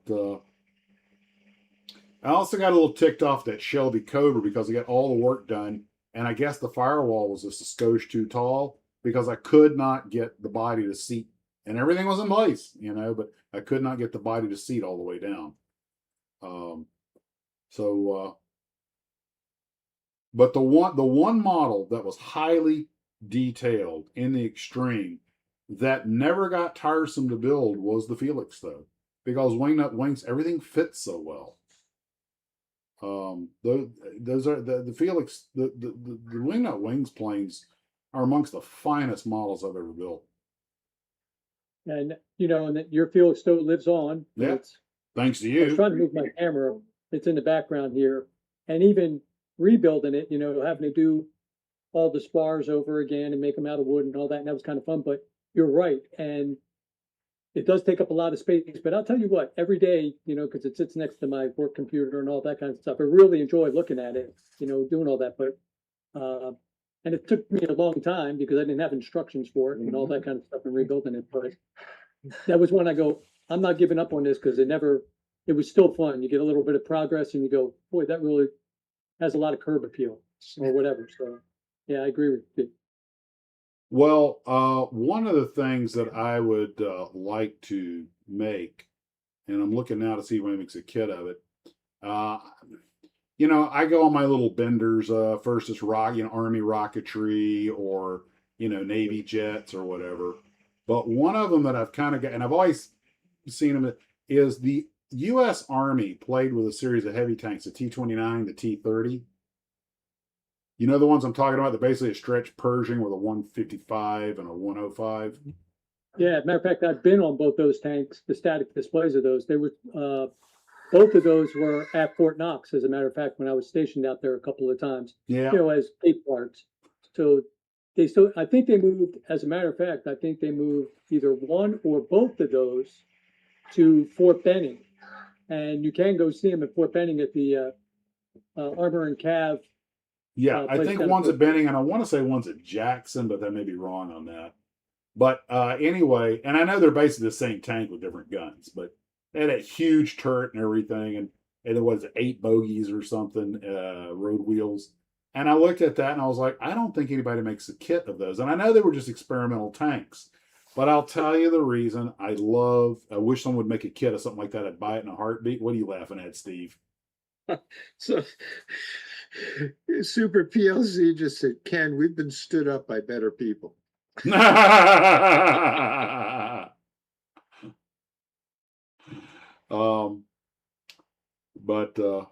I'm back. okay, let me recalibrate your screen here. And you're back, Ken. So Meanwhile, Bruce just made an important point. what's that?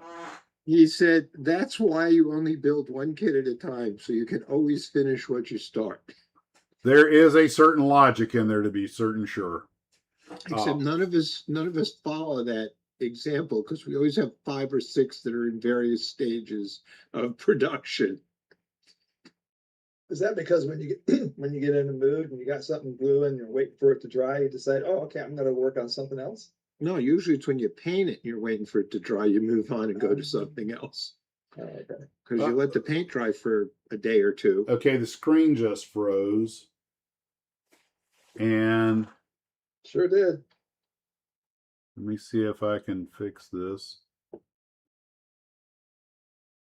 I don't want to hit the X. Oh, there it is. Okay. All right. It might be moving again here in a second. Let me, Oh, Yeah. important announcement. what's that? I think yesterday or today was the last day for the original Andy's Hobby headquarters. What are they doing? He's closing the original store and just moving everything into the superstore. Well, that makes sense. Makes sense, but you know. They're still in Arizona? Yeah. Okay.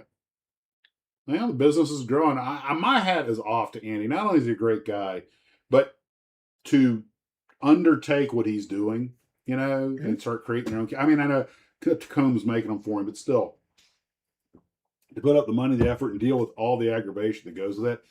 When Eric and I were in LA talking to the guys at Pegasus, they were making a trip to China every few months to go deal with all the molds and everything and all the problems they had. I mean, and Steve, you used to go to China for business. That's not a minor undertaking. Yeah, it's not a pleasant thing to do. Well, you got to travel business. It's not all bad. But Well, yeah, but then you're there, it's a whole different world. Elaborate on that a little bit. Well, when you go to the factory and you have to go to the bathroom, it's a hole in the ground. Okay, I asked. Right.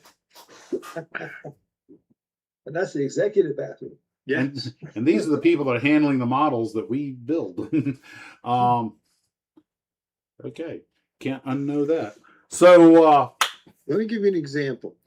Oh, here I was there in December one year, and we're going up to the factory in China, and we had to go around this mountain. And the Chinese fellow that worked for us, and he said, we're going to put a pass right through this mountain and put a road in. And I was like, oh, okay, well, that'd be good. He says, that'll take 45 minutes to an hour off the trip. I was like, okay, fine. I went back in February. The road was there, cut right through the mountain, paved, perfect. And I said to him, wow. I said, this is really impressive. I said, how much earth moving equipment did it take to do this? He goes, oh no, 10,000 people with baskets and hammers. whatever works, they're utilized. They were talking about during World War II, the Flying Tigers were amazed how fast they could fix runways because thousands of people would descend on it. And he's like, hey, when everybody pulls together, the one thing we have is manpower. That's why you got to be scared of them. Yeah. Well, Hey, Steve, that's Yeah. I had the same experience. I did a lot of foreign military sales to the Middle East when I was still in uniform, and when I worked in Egypt, I was putting in installations in Egypt for various training simulators, and we had to get trenches dug, like 2 or 3 miles long to run power lines, these 480-volt power lines. So I said, you guys are going to, hire a ditch witch, right? Rip the ditch like we would. No, it was hundreds of guys with shovels. Yeah. And I asked, I go, this seems so inefficient. They go, no, you don't understand. We're putting people to work. it's a jobs We program. want people to work, and that's what it is. And it's not that they didn't have that equipment. They're not, third world or anything like that, but we wanted to put people, and they had the 2-man shovels out there, the guys swinging the 2-man, and they dug a trench for me, like, had to be 2 or 3 miles long, whatever, 3 foot deep or something like that, all by hand. They poured concrete by hand for foundations, mixing it a bag at a time. They said it's all about keeping people at work. And Makes I sense. really argue with that. When I was I remember one of the field problems I had because I was in an airborne unit or aeromobile, so we didn't have any tracks, no APCs or tanks. It was the biggest thing we had in the division was 5-ton truck. But the company level, you had a couple of Jeeps and a couple of mules, a little what is it, M240? I forgot the number on the mule, but you know the thing I'm talking about. Steering wheel that comes up from the side. Anyway, and one day, I mean, we literally dug our foxholes with entrenching tools. Occasionally, we had some Pioneer tools.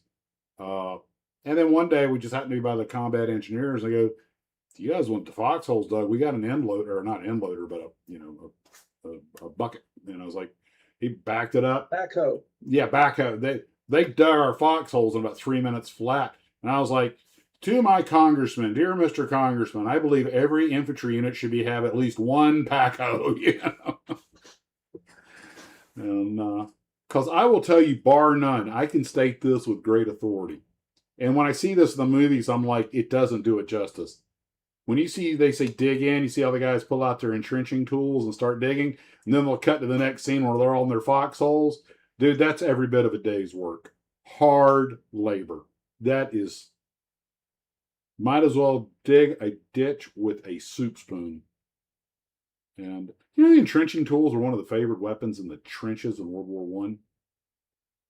Apparently it doubled as a battle axe.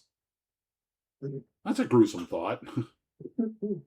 Maybe that's where Ronco got his starts. There you go. It slices and dices and makes Julian fries. Camping tools by Irwin Mainway. For those who don't get the joke, that's Mainway Toys with Saturday Night Live. Johnny Bag of Glass. It's a science project. It's like prisms. I can't seem to get the putty or standing on my Aurora B-52. Okay. Now, we were talking about models that are overly ticked. And I believe in 148 scale, the Edward F4 Phantom, of everything I've ever built, without a doubt, that thing takes the cake from every 148 scale model I've ever built.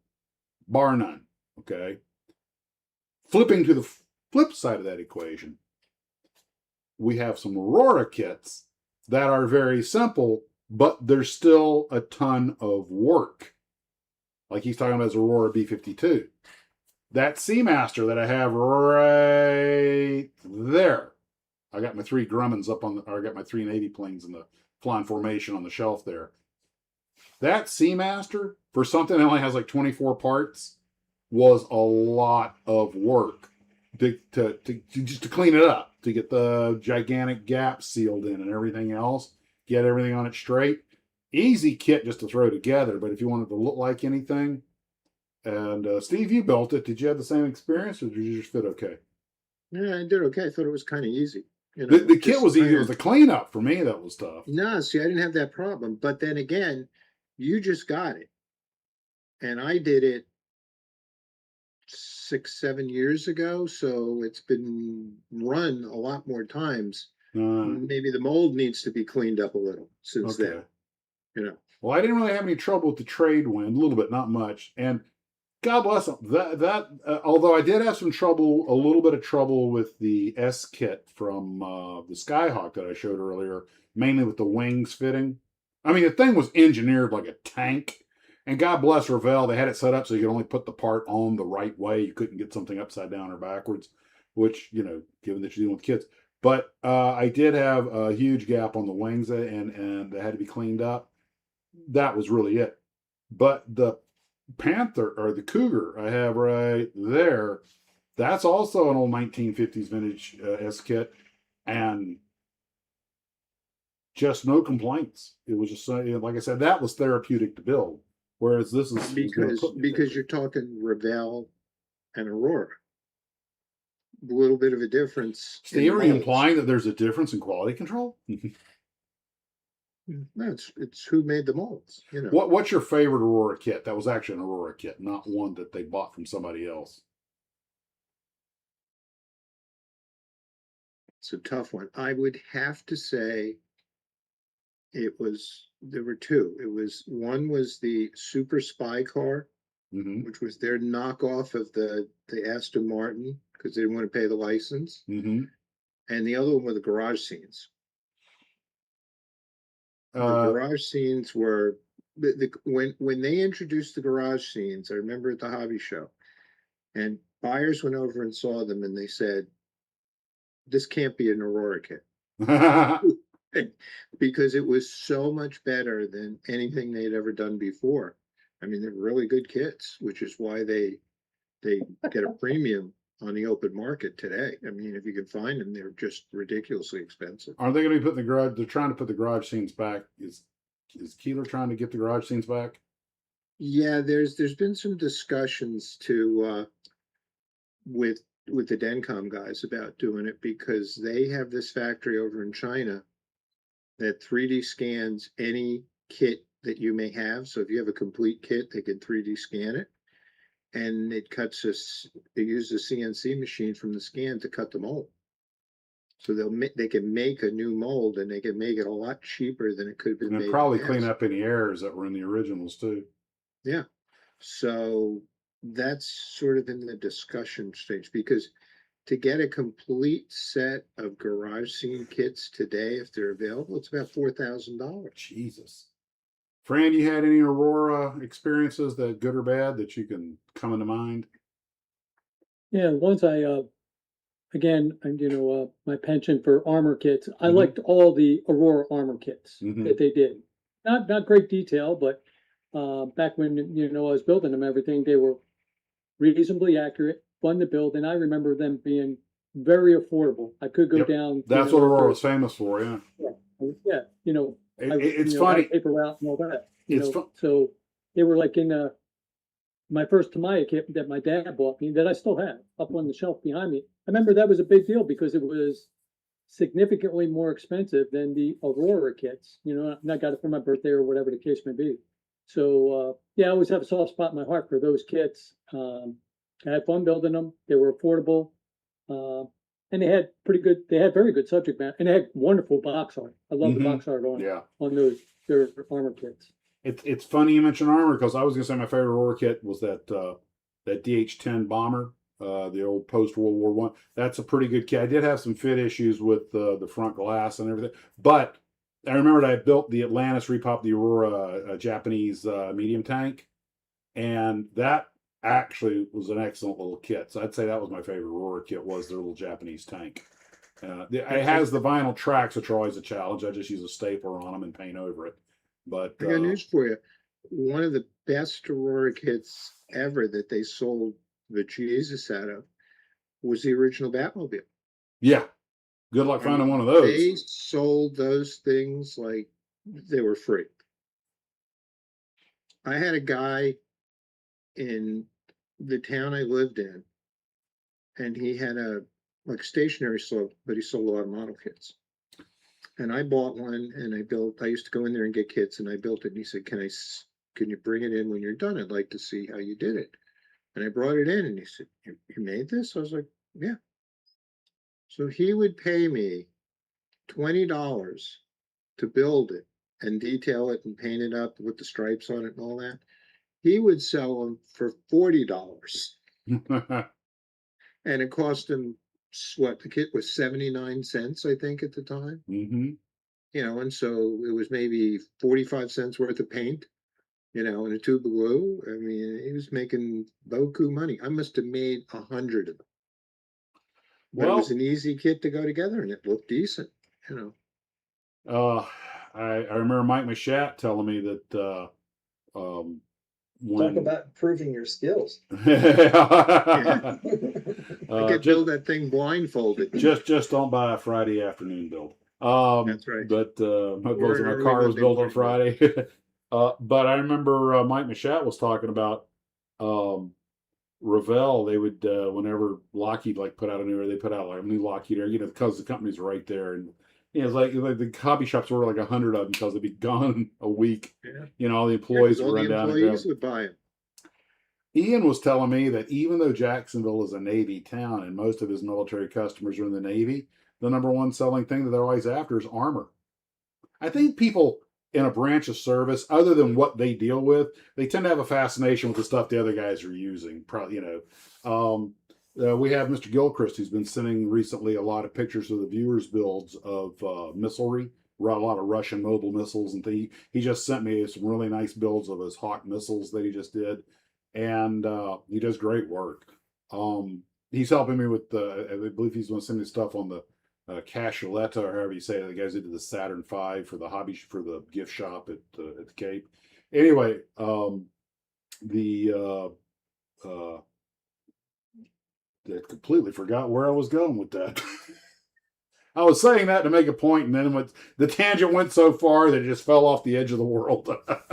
Well, you started out talking about people who are in the service seems to build kits in Oh, other branches. yeah. And the Navy guys like tanks, the armor guys like airplanes, that sort of stuff. And I guess it's just, except for what you operate, because you know it, and you want to make a model of that. But after that, the stuff you see every day just doesn't thrill you. But the stuff that you see, the other guy has is cool. Did you see that Blue Angel pilot that did did the low flyby? Yeah. Yeah. Yeah, the government may be ticked off, but the people on the beach were loving it. They're like, do it again, do it again, do it again. They pulled them. I know that was a regulatory violation, but I tell you what,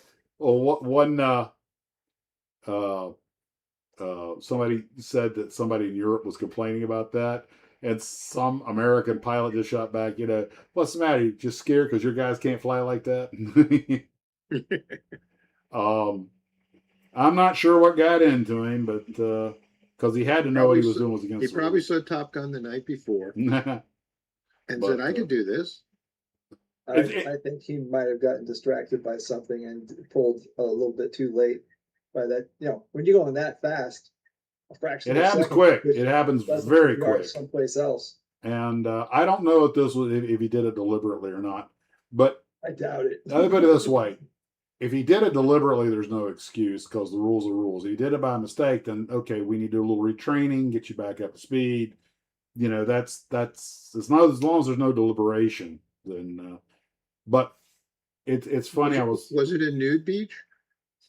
It was after he made the pass. It was a happy beach after he made that pass. Oh man, jumping up and down and cheering, and but when they had the air show in Ocean City, which they have every year, but 2 years ago, they had the Blue Angels, and we were down at Wallops Island, and so they practice over the beach, and then they go down and they come around and they come back up. They flew so close and so fast, I thought my car was going to flip over. I mean, and then the thundering was unbelievable. When they used to allow back, and we're going back to the 50s and 60s, when they used to allow like supersonic passes, you could fly over the audience, the air shows were definitely a lot more entertaining. But I mean, I get why they passed the rules they passed. Yeah, they started taking out the audience. Oh, just a couple of times. Come on, they're spectators. And it was the Farnborough thing, The Angels thing when I went to the Lakeland Air Show, Sun and Fun 2 years ago, and Blue Angels were there, and they did it was really cool. They're doing their routine over the airfield. Everybody's watching, and you don't pay attention that one jet behind you. Peeled off. I came in on the deck behind, and I am sure there were a bunch of people, going to the latrine after that to check their underwear because he was right on the deck from behind. It was awesome, You're looking that way, and he's coming this way. When we lived in South Jersey, they had an air show at the FAA Technical Center, and they had the Thunderbirds, and they did the same thing. Most of them were out there, everybody's looking, and one guy came around behind and buzzed the crowd. People were like, Well, they had a stealth fighter there, and they're going, look to the right, it's coming, and everybody's looking, look to the right, it's coming. Nobody don't see anything, and all of a sudden he dipped the wing down, and there it was, and we're like, holy crap! they paint them that color for a reason. Yeah. But that's how I lost a couple of RCs, is because the camouflage job was so good. Like, where'd it go? But you know what? When they hit the dirt and come apart, you see all the white styrofoam real easy then. But getting back to the kits that were overticked and underticked, IMC and Fujimi and now Edward are holding the reputation for the most overticked kits. NPM sometimes does it because they put photo etch on small kits. The simple kits, I don't know. You know, I know the old ones with the embossed markings on them. You can file that down. You actually want to make them accurate, you'd sand them smooth. But it makes me, when I'm building the kit, I always start watching the documentary on the airplane or the truck or the tank or whatever. And one of the reasons I wish they made the T-30 was, or the T-29, preferably the T-30 tank, the experimental one the Americans had, was because it was just so cool. You know, I mean, we should have built 100 of just to terrify the Russians. And I'm sure it had its problems with the drivetrain and everything because it was so heavy. But you look at that and I'm like, you know, I want to drive this. You know? And the most important thing it has going for it is that it looks like it belongs in a what? A what? A Godzilla movie. When they make Godzilla minus zero, I expect to see, if the Japanese can have the Cheetos, you know, those heavy tanks they made, if they can make those in Godzilla minus one, we can have T-30s fighting him in Godzilla minus zero, because you see him walking past the Statue of Liberty, so, you know. Well, look at it this way. When we were kids, what was all that you saw in the newspapers and if you had a TV? Rockets, missiles, jet planes, rocket planes. And that's what we built. Yep. That's what the companies made. That's what we built. We loved that stuff, you know, and then it kind of changed, you know, but that was why we built all that stuff, because that was what we saw every day, you know, in the news, on TV, in the paper. Hey, Max, you know, yeah, I agree with Steve. Absolutely. I mean, you think of what captivated us, you know, the space race. I built all the rockets, like I'm sure we all did. But you made an interesting, I just thought about this, an interesting thought when you were talking about, you know, there's so much detail now in the photo etch that's all available, and that's all really cool.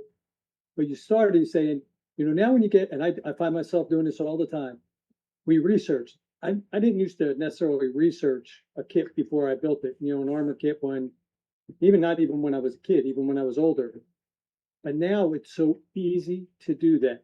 I mean, when I was a kid and all that kind of stuff, I still have the books up on my shelf that I would buy that was, you know, armor vehicle from 1942 to 1960. And I would look at some pictures in there.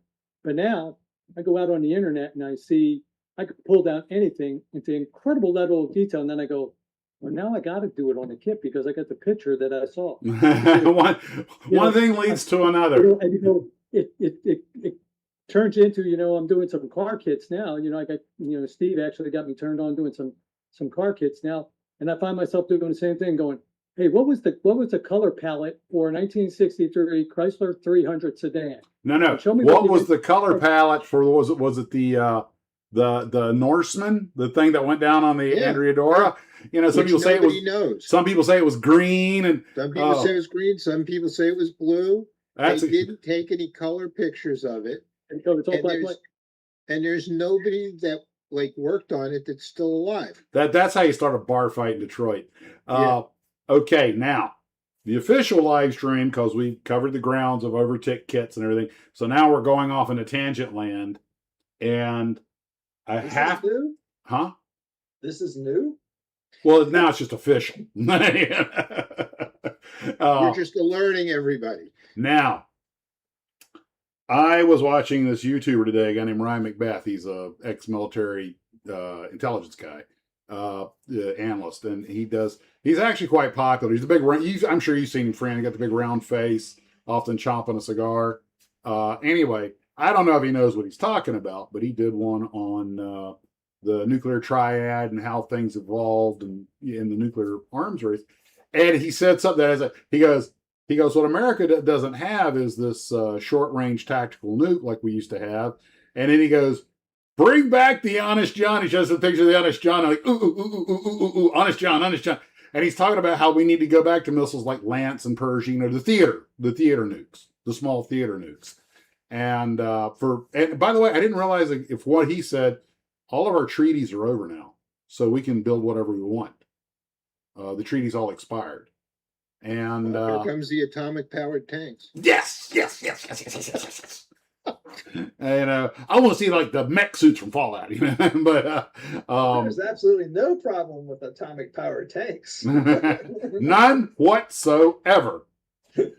Or as tactically acquired occasionally says when he's talking about some system they put together. And of course, testing went without a single problem and everything was just perfect. Of course it wasn't.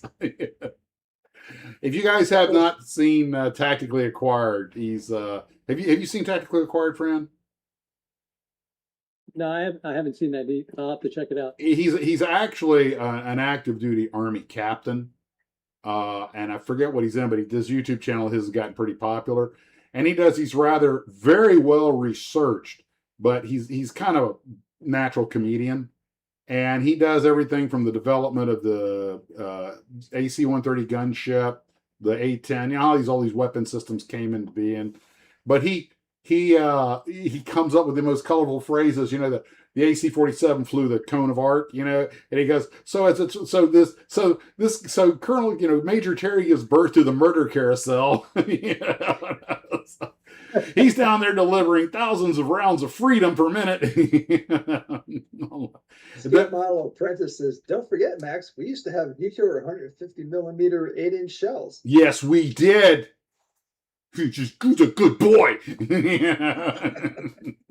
Well, that's one of the reasons they got rid of the idea of the Davy Crockett and the Anatomic Annie, because nukes got small enough we could just shove them, into a regular field piece. And we don't have any of that anymore, do we?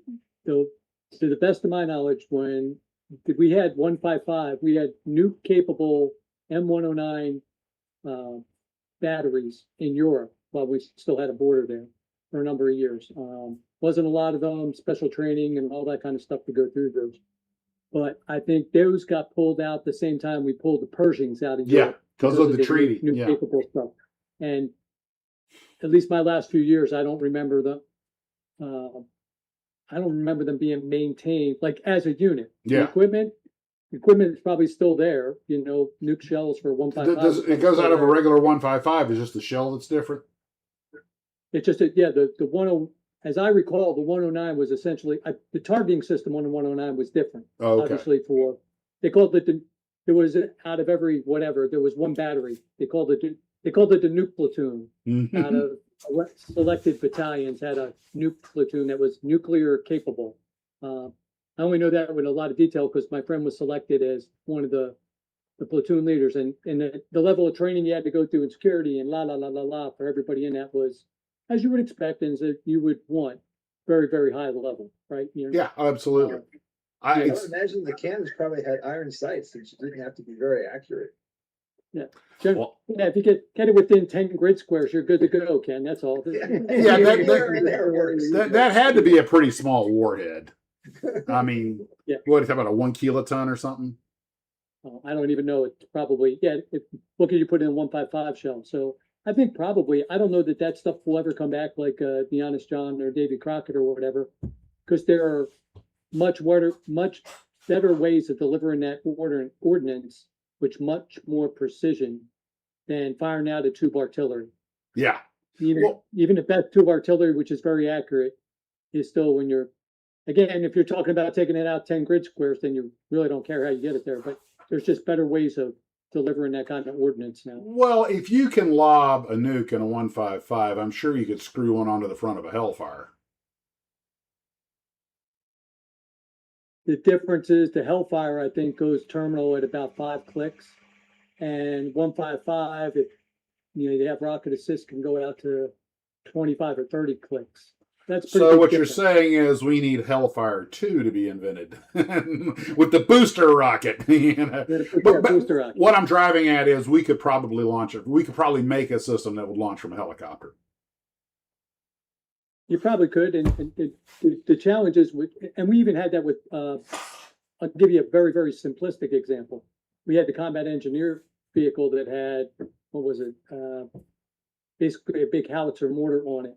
It was, I can't remember the size of it. 600 millimeters, I can't remember. But, Oh, like the Germans had that Sturm Tiger. Yeah, it was basically the CEV, combat engineer vehicle, had a big old howitzer mortar tube on it. And if it fired its round at maximum range, which was 600 meters, that was already danger close to any troops that were in the area. So it couldn't even fire beyond 600 meters? Yeah, 600 meters was, that was. That's rifle range. Oh, I remember being on the range when they were, there was next to me and it fired, and it was literally like watching, when Tom Brady launch a football downfield, because you could watch it from left to two, watching it loop down, and hit, and that was and they fired it at maximum range, and we could feel the concussion from the firing point because I was in the tank next to the CEV that fired it, and watched it the whole way. Time of flight was a long time. I mean, long time in terms of seconds, as opposed to milliseconds. It's all day before it gets there. So let's call it by its proper name, a siege mortar. Edward Bender says it's sub-kiloton shells. So you got to shoot a lot of them. But okay, you just gave an idea for a group build. We need to kit bash a nuclear armed or nuclear powered Army vehicle. So somebody needs you guys need to kit bash a nuclear powered tank, or a tank with a nuclear cannon, a helicopter that can carry a nuclear missile, that kind of thing. Today, you know what, Fran? Today we would just send it on a drone.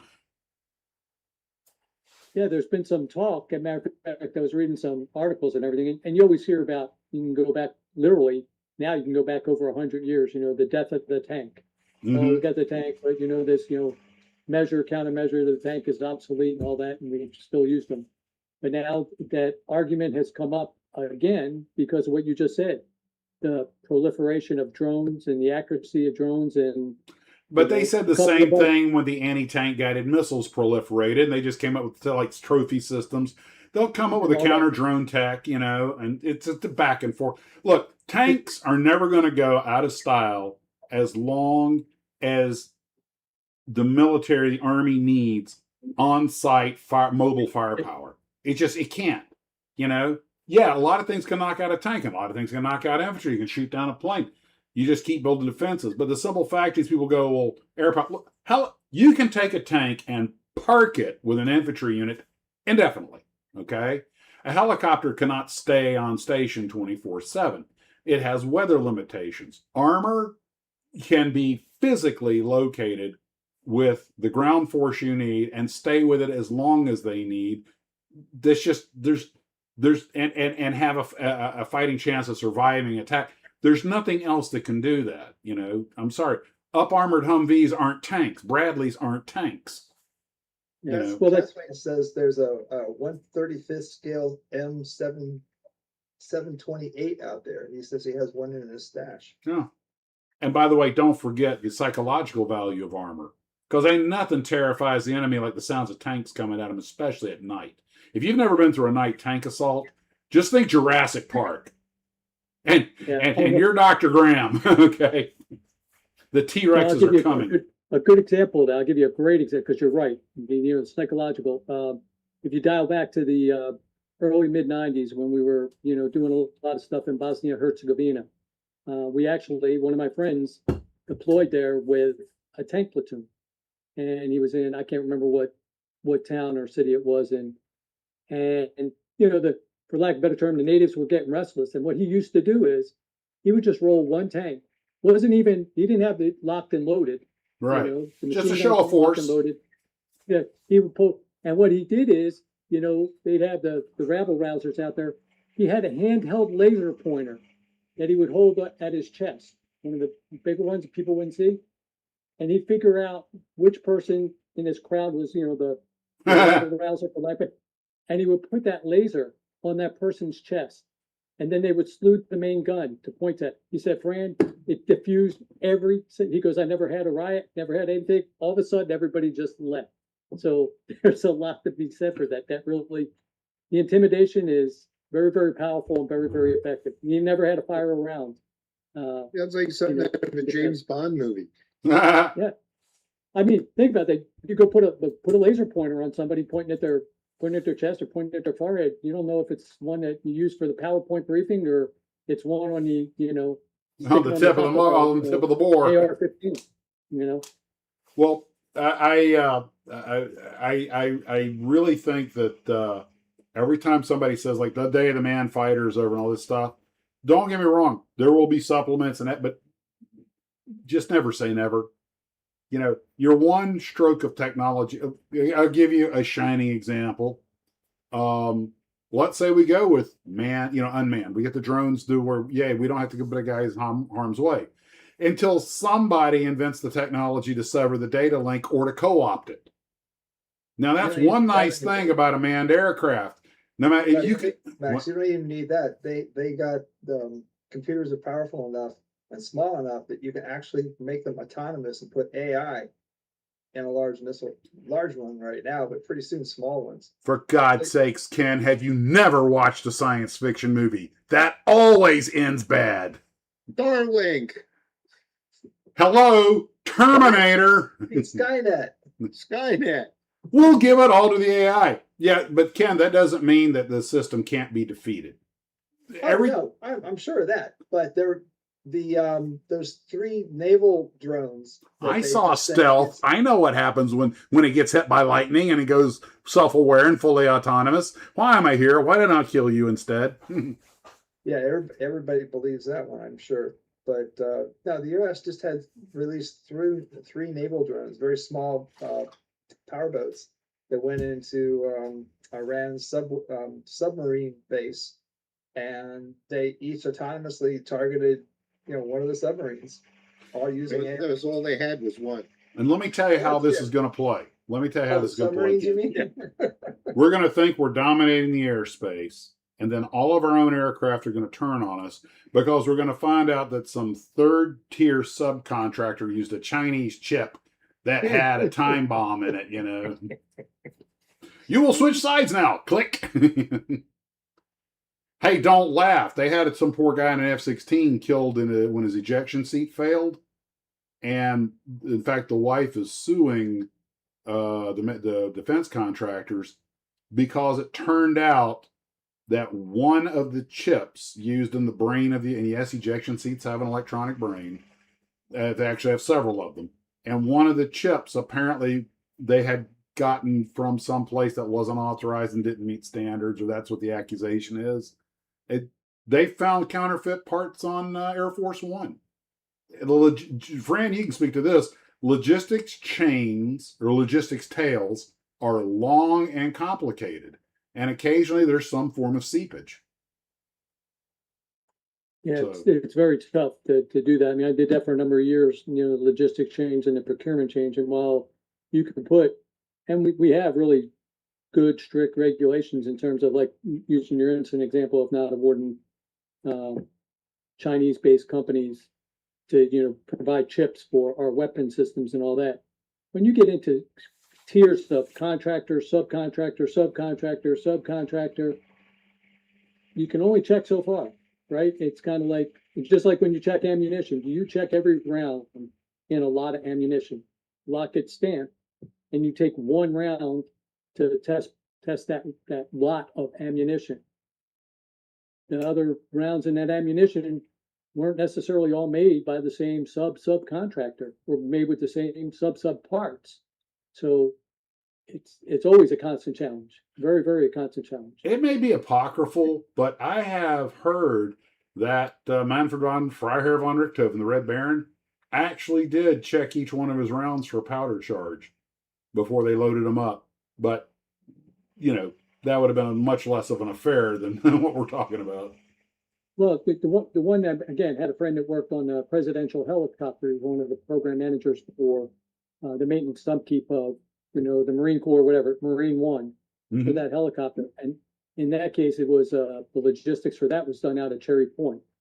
And literally on that, every single part was lasered, x-rayed, like every Mhm. bearing was. Yeah. Oh, he goes, oh, but that's a unique. You'd love to be able to do that for. He goes, every single component that went on there went through, and he led me through all the checks, which was enormous. Don't have any issue with that. Makes sense. You'd love to say I have that level of inspection and quality control for every aircraft, tank, whatever, every car that we drive on the street. But it becomes very quickly logistically and financially untenable. You got to take some risks, right? I'm Mhm. going to do lot testing. And you're going to give me a lot of 100. I'm going to check 5. If those 5 check out, the lot's good. Make it. Hey, just right. You buy ammunition. You go to the range, right? You buy a box of ammunition. 45 out of 50 rounds fire perfectly. The other 5 rounds, same manufacturer, don't. Mhm. And yeah, you put a lot of faith in the manufacturing process when you put your life in. I mean, look at what's happening with the high bypass fan engines from both of the major engine manufacturers right now, and again, gets back to, I've said it before, I'll say it every episode, don't fly the A model of anything. They never learn. But, Somebody's got to fly it. well, it doesn't have to be us. That's what the test pilots are for. That's what test pilots. The Yeah, price of the older Airbuses went up for a while when all this started happening. Because yeah, we'll grab more of those because they work. And why do you think there's still about 50 commercial DC-3s in operation? they work. They work. They know all the failure points. And, it's funny. When you don't pressurize an airplane, you use proven technology and you overbuild it by 30%, it really doesn't have a life limit. By those days, they didn't really know that much about it, so the philosophy was, we're not sure, let's overbuild it, and there you go. JMDFCV, a box? Who goes to the range to shoot just a box of ammo?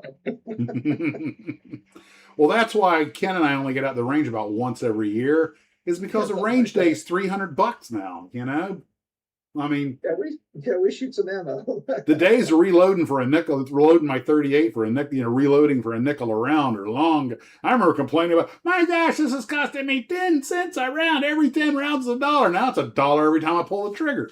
And your Creedmoor might be more than that. That's about $2 for the Creedmoor. That's why I feel guilty when you take me to shoot it. That's one reason he got bought a bolt action gun. It slows you down. It slows you way down, yes. Plus the kick on that thing is pretty substantial. Yeah, but man, that thing will drill a ragged hole. Oh yeah. I think the new Army round might be something. They were looking at 6.5 Swede or 6.5 Creedmoor. It's going to be smaller than that. I mean, shorter case, but I think they're looking to bulk up from the 223 to 5.56. Instead of Creedmoor, go for the Grendel. Something like that. I don't know. They've been talking about it. I think it's going to be a while before they do it because the Army's been using. But Max, the A model always looks the best. I have to admit, often the A model does look best. I certainly like the A model, the Vega, better than the later one with the slit grill. They were equally crappy, but I mean, they were Vegas. But they look cool, and what a spiffy name, and you can buy one for dirt cheap. And was you telling me they delivered Vegas on rail cars like stacked up like that? Yes, They did. the engines were specifically designed so that they could be tilted up like that. And they designed specific rail cars for shipping them. Too bad they didn't design the engines to run a long time when they were like that. That's what happens when you put an aluminum head on a steel block. Well, Who you thought go that wrong. was going to be a good idea? Nobody ever studied metallurgy? Somebody that doesn't work there too long. Yeah, Guess but not. Oh, Dale Comer made an interesting point. He said most of the original DC-3s were DC-3As. makes sense. I think the first one might have been the DST, the sleeper, the Douglas sleeper transport. I think that was the first one they made. But the DC 1, 2, and 3, I mean, Boeing knew real quick. They had their 247. They knew real quick when that thing came out, like, we're in trouble, guys.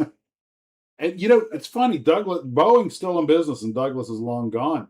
But backing you up to the 50s, a DC-45, you know, the 6 and those things they really were the airliner company for a long time. And that could change pretty soon. Yeah, well, tell you what, good. Boeing's finally got some decent management. Hopefully they'll unscrew themselves. But, geez, talk about fall from grace. Meanwhile, Airbus is just making airplanes. All right, guys. Well, I guess that's about it. We'll let everybody go. If you guys stay on the line for just a minute, let your guys. Any parting thoughts before we go? Build simple kits. All right. Well, I'll let you guys say goodnight. I'll let the good folks go. Good night, guys. Thanks for tuning in. Hope you enjoyed it as much as we did, and hope that you learned something. Thanks for coming, guys. It's always good to have you here. I always learn something new. I enjoy that. And reading your comments is a lot of fun too. So y'all have a good night. Fran? Yeah, thanks. My thanks to Ken, Steve, and Max for inviting me to come on as a designated hitter. You know, for a couple of years, been on the opposite side of the live stream and always enjoyed it a great deal. I learn a lot, and I'm with Ken. I love watching the chat, and leaves me with a smile and all that. But you know, had a great time. Thanks again, guys, for inviting me on, and I definitely learned a whole lot. So take care. Have a great week. Guys, take care of yourselves. Thanks for coming out. And as always, model on.